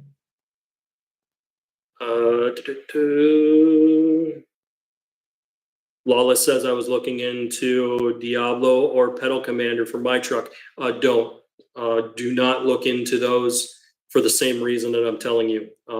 You could wind up shorting out your throttle body, throttle pedal, or even the computer. You need a system that takes the power from somewhere else. And the only one on the market doing that right now is Banks Power.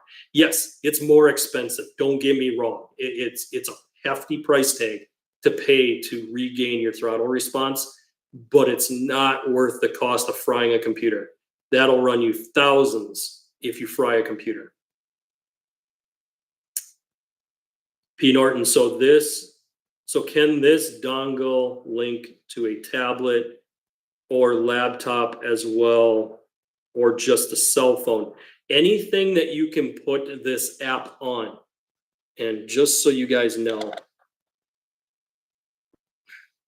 fix my camera because I bumped it. Grab my phone.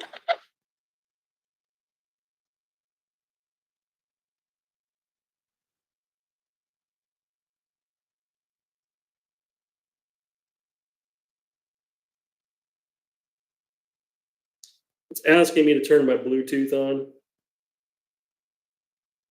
but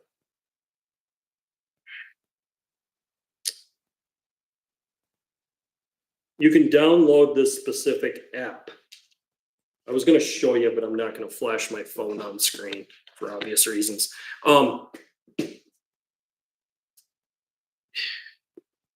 It goes off of the app. So go to Google App Store or the Google Play Store. You can go, once you're in the Play Store, you look for the Banks app, download the app. You can put it on anything that you can put that app on. So you could put it on a laptop, you could put it on a tablet. You could even maybe put it into some of the head units if you have a Play Store where you can search for apps. So you might literally be able to link it right to the dashboard in your control panel. That's where your radio is, if you can search for apps. So that might be the other way to do it. I don't know if I would want to do it on a laptop or anything that I wouldn't normally have on me. So that's why I think I would do it to my phone, because I would have my phone on me, which would allow me to have control. You would always have to carry the laptop if you wanted to control it. Now, I believe the settings will stay even if you power it off. You don't need to have the controller there. But if you ever wanted to adjust, you do need to have the controller there. Plus, this allows you to adjust on the fly. The other ones do not. If you try to adjust Pedal Commander on the fly, you'll actually lock the whole system up. And it'll derate the whole thing and just put you into a limp mode. So, yeah, I would definitely not be looking at the Pedal Commander. Lawless says, I'm going to get the teaser or taser 2 for my pickup. Yeah, if see, that's anyone who can't unlock their PCM, they usually do the taser, because the taser is a piggyback to the computer and it still works with that code that's in there. And they're all locked with a code, and we don't have access to that. P. Norton, because if you were looking at a lot of charts and then menu options, I'm sure it's going to be tedious on your phone. Actually, it comes down, you're seeing the controller right there on your screen. The phone is literally all that it is. and it's showing you what foot control versus the Banks controller is. And then the only thing you do is adjust up and down. And then below that, there's 4 settings. So you have normal, city, sport, and then pretty much a wide open setting. So you have those 4 settings, and then you have the power level on the side that you adjust. That's it. So very simple to use.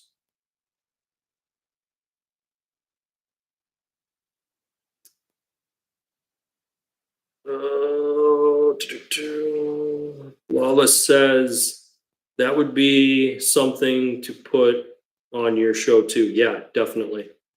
I'm definitely looking into that, guys. I'm considering just buying it right now. Well, not now, but sometime this week, I'm considering just buying this and going ahead and having this as an install for you guys for once we get this car done. We've got some stuff coming up. We've got belt tensioner, belt, idler pulley on Champagne Bubbles. That's got to get done because that's not in good shape. We got the front bumper to finish putting on Malibu steel, and then I would hope by then that pedal monster would be in and we could do that video as well. And that would kind of wrap up the car to where I could probably start driving the car and park Crimson Vortec over here. Yeah, I got you. As long as they make the app that is capable with Android. Yeah, it is. I've downloaded the app already. It's compatible on Android as well as iPhone and Windows if you chose to go that route. You can download the app off of Google Play Store. So I know it's definitely good for Android because I've already done it.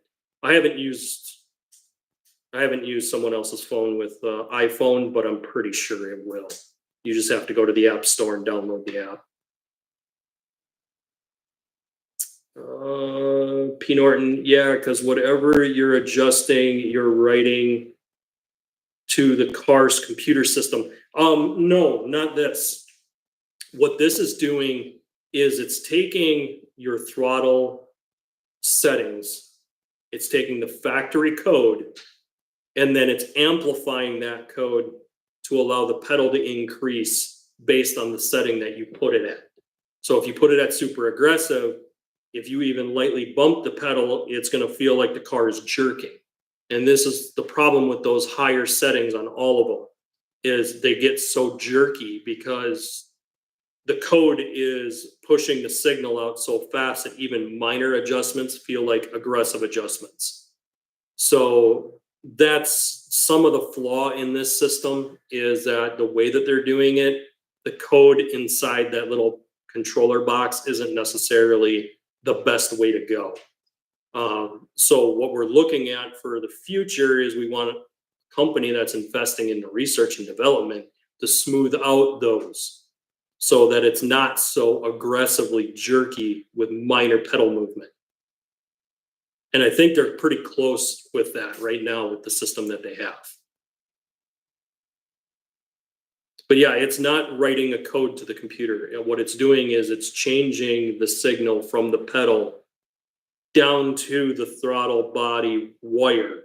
So it's just adjusting the amount of voltage going down to that throttle body to open it. And it's adjusting the frequency on how fast or slow that's going to open as well. So that's all that it's doing. It's not writing a code in the computer. Now, if it throws a fault, that fault will show in the computer. And that's the problem with some of the other systems, is when they're piggybacking from the wrong power source, what happens is it potentially throws a code that the computer reads and usually will throw the vehicle into default mode.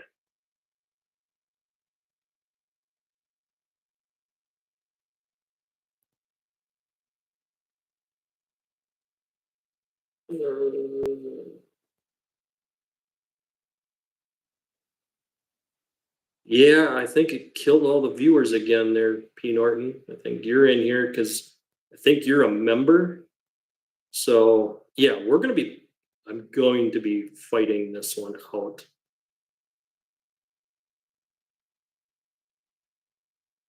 It's strange. It even dropped P. Norton now.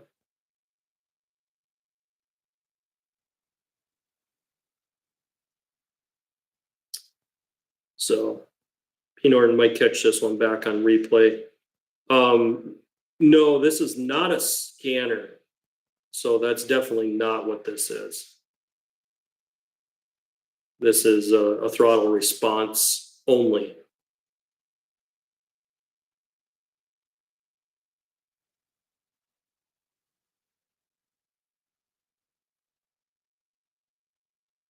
Yeah, no, this isn't a scanner. This is just a throttle response. So all this does is adjust the bad code from the manufacturers as far as the throttle leg. That's what this is doing. It's getting rid of all throttle leg. Flawless, I'm still here. Okay, good. Yeah, because I'm not showing viewership at all, guys. I'm showing zero viewers on. It's just this stream has been kind of glitchy. I'm going to be playing around with this for the future and trying to get a nice solid connection for you guys. Has my connection been cutting out for you guys, or has it stayed pretty steady? Because I'm wondering if this is YouTube problem or if it's a me problem on my end that I got to fix.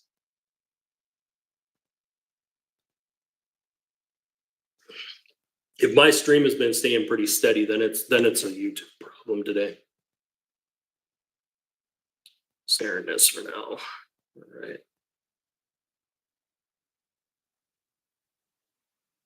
All right. So I'm gonna move some of this stuff out of the way, guys. And what we're gonna do is we're gonna get this thing some back on the ground here. And when I mean back on the ground, I basically mean off of the jack stands.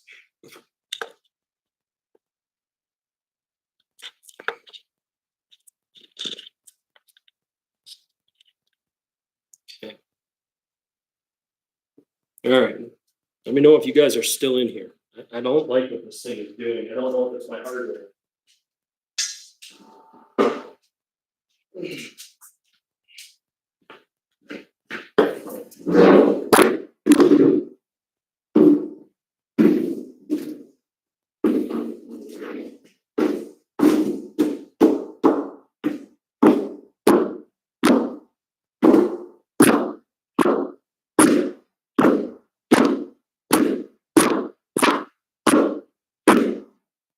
Almost got it with not even having to jack it up. Yeah, there's something going on because I'm not getting signal here, guys. Who do I still got on? Is that UP Norton that I got on, or are you still here, Lawless?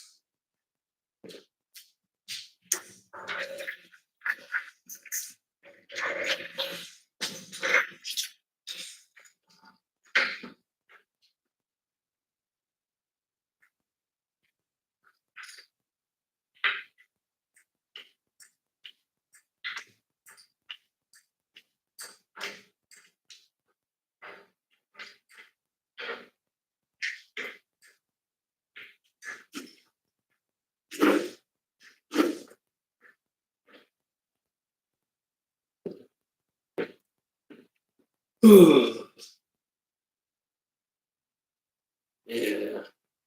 Okay, so Lawless, you're still here. So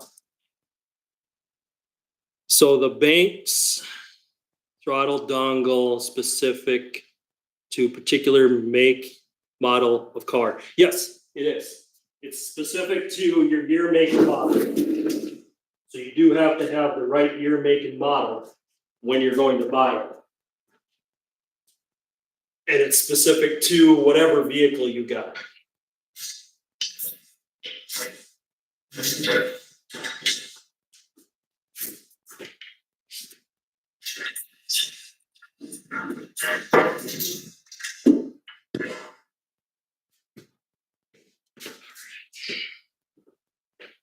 All right, it's finally going down on the new struts, guys.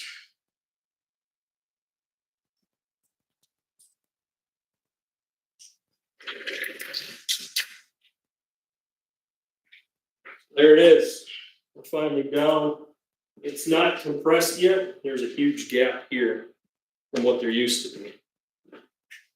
So usually you got to take it out and drive it to get it to level out, but it does have the new struts in it. So we'll see how this thing rides and how it settles down. And then we'll go from there. There's one more thing I got to do.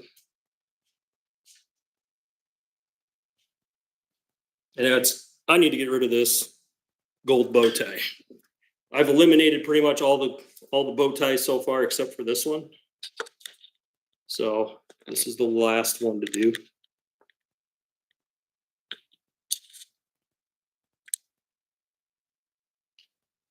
P. Norton says, sorry, dude, I'll be 100% no. And if they want to come up with a dongle that will let me cat delete whatever car I want, then yeah, 100% yes. So what you're looking for is a programmer, because in order to delete a cat or emissions, the issue comes in that you have to rewrite the computer. Literally go in and change code. Either delete out the code or modify the code to work with whatever you're doing. This is why when you do like the active fuel management delete on a vehicle, or in Lawless's case, it would be an MDS delete, you actually have to reprogram the computer, but you need a computer that's unlocked. The problem is that any vehicle built after 2015 has a locked computer that most people cannot unlock. Now, HP Tuners has come up with a way of unlocking computers, but it requires a lot of work. And you can either choose to get a new computer from them, or you have to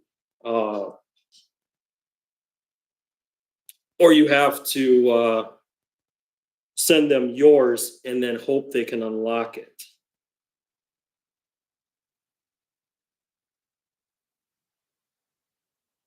Okay. All right, guys. I'm going to show you guys how to do this quick, and then I'm going to have to wrap up for today. Thank you guys all for your help. This has been an awesome day with new technology that we've been playing around with. So, badge, little sticker. How I do it is, here, let me do it this way.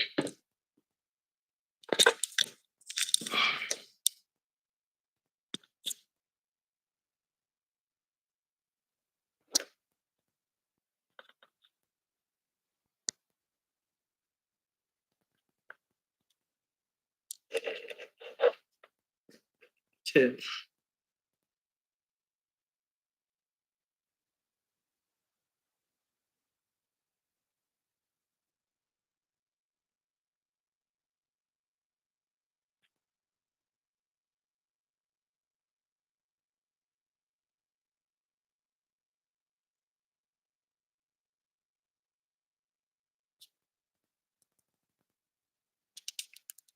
There we go, just like that.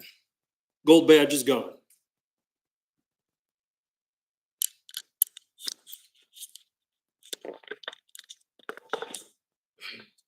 So yeah, P. Norton, that's what it is. That's what you're looking for. You're looking for a programmer. You're not looking for a throttle response.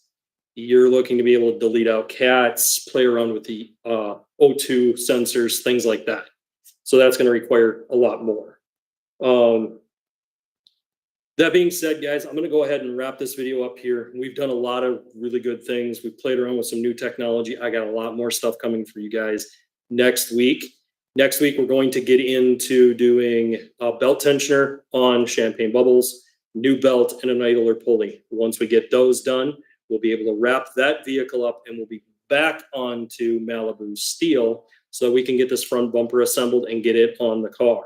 So I may try to do that all in one video so we can get that done. I'm also going to look into doing that throttle response for you guys. I know that it's been a big thing, and I could do a whole video on this throttle response thing. P. Norton says, shout out to Lethal Weapon fans. Are you talking the movie? Just curious. But yeah, shout out to all my mods. Thank you to my members. You guys are awesome. You guys make this channel what it is. I thank you guys for all your support. It really does help build this channel. We're going to work on refining some of our processes and getting this thing moving forward for the future. But yeah, as always, guys, we got the topic covered. We covered pretty much everything I wanted to cover.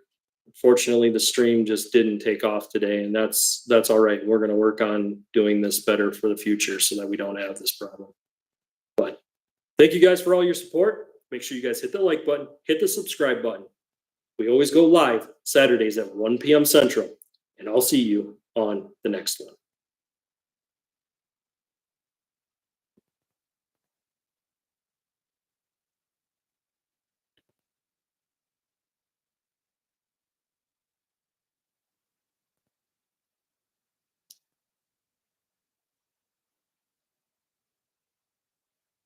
Keep on keeping on from P. Norton. Definitely will. I'm looking at how I sign out of this. All these new setups, and I don't even know how to get out of the stream. Oh, there it is. Lawless, I'll call you in a bit. Yep, give me about 10 minutes, Lawless, and then give me a call. But yeah, I'm gonna go ahead and end the stream here, guys. As always, I'll see you in the next one.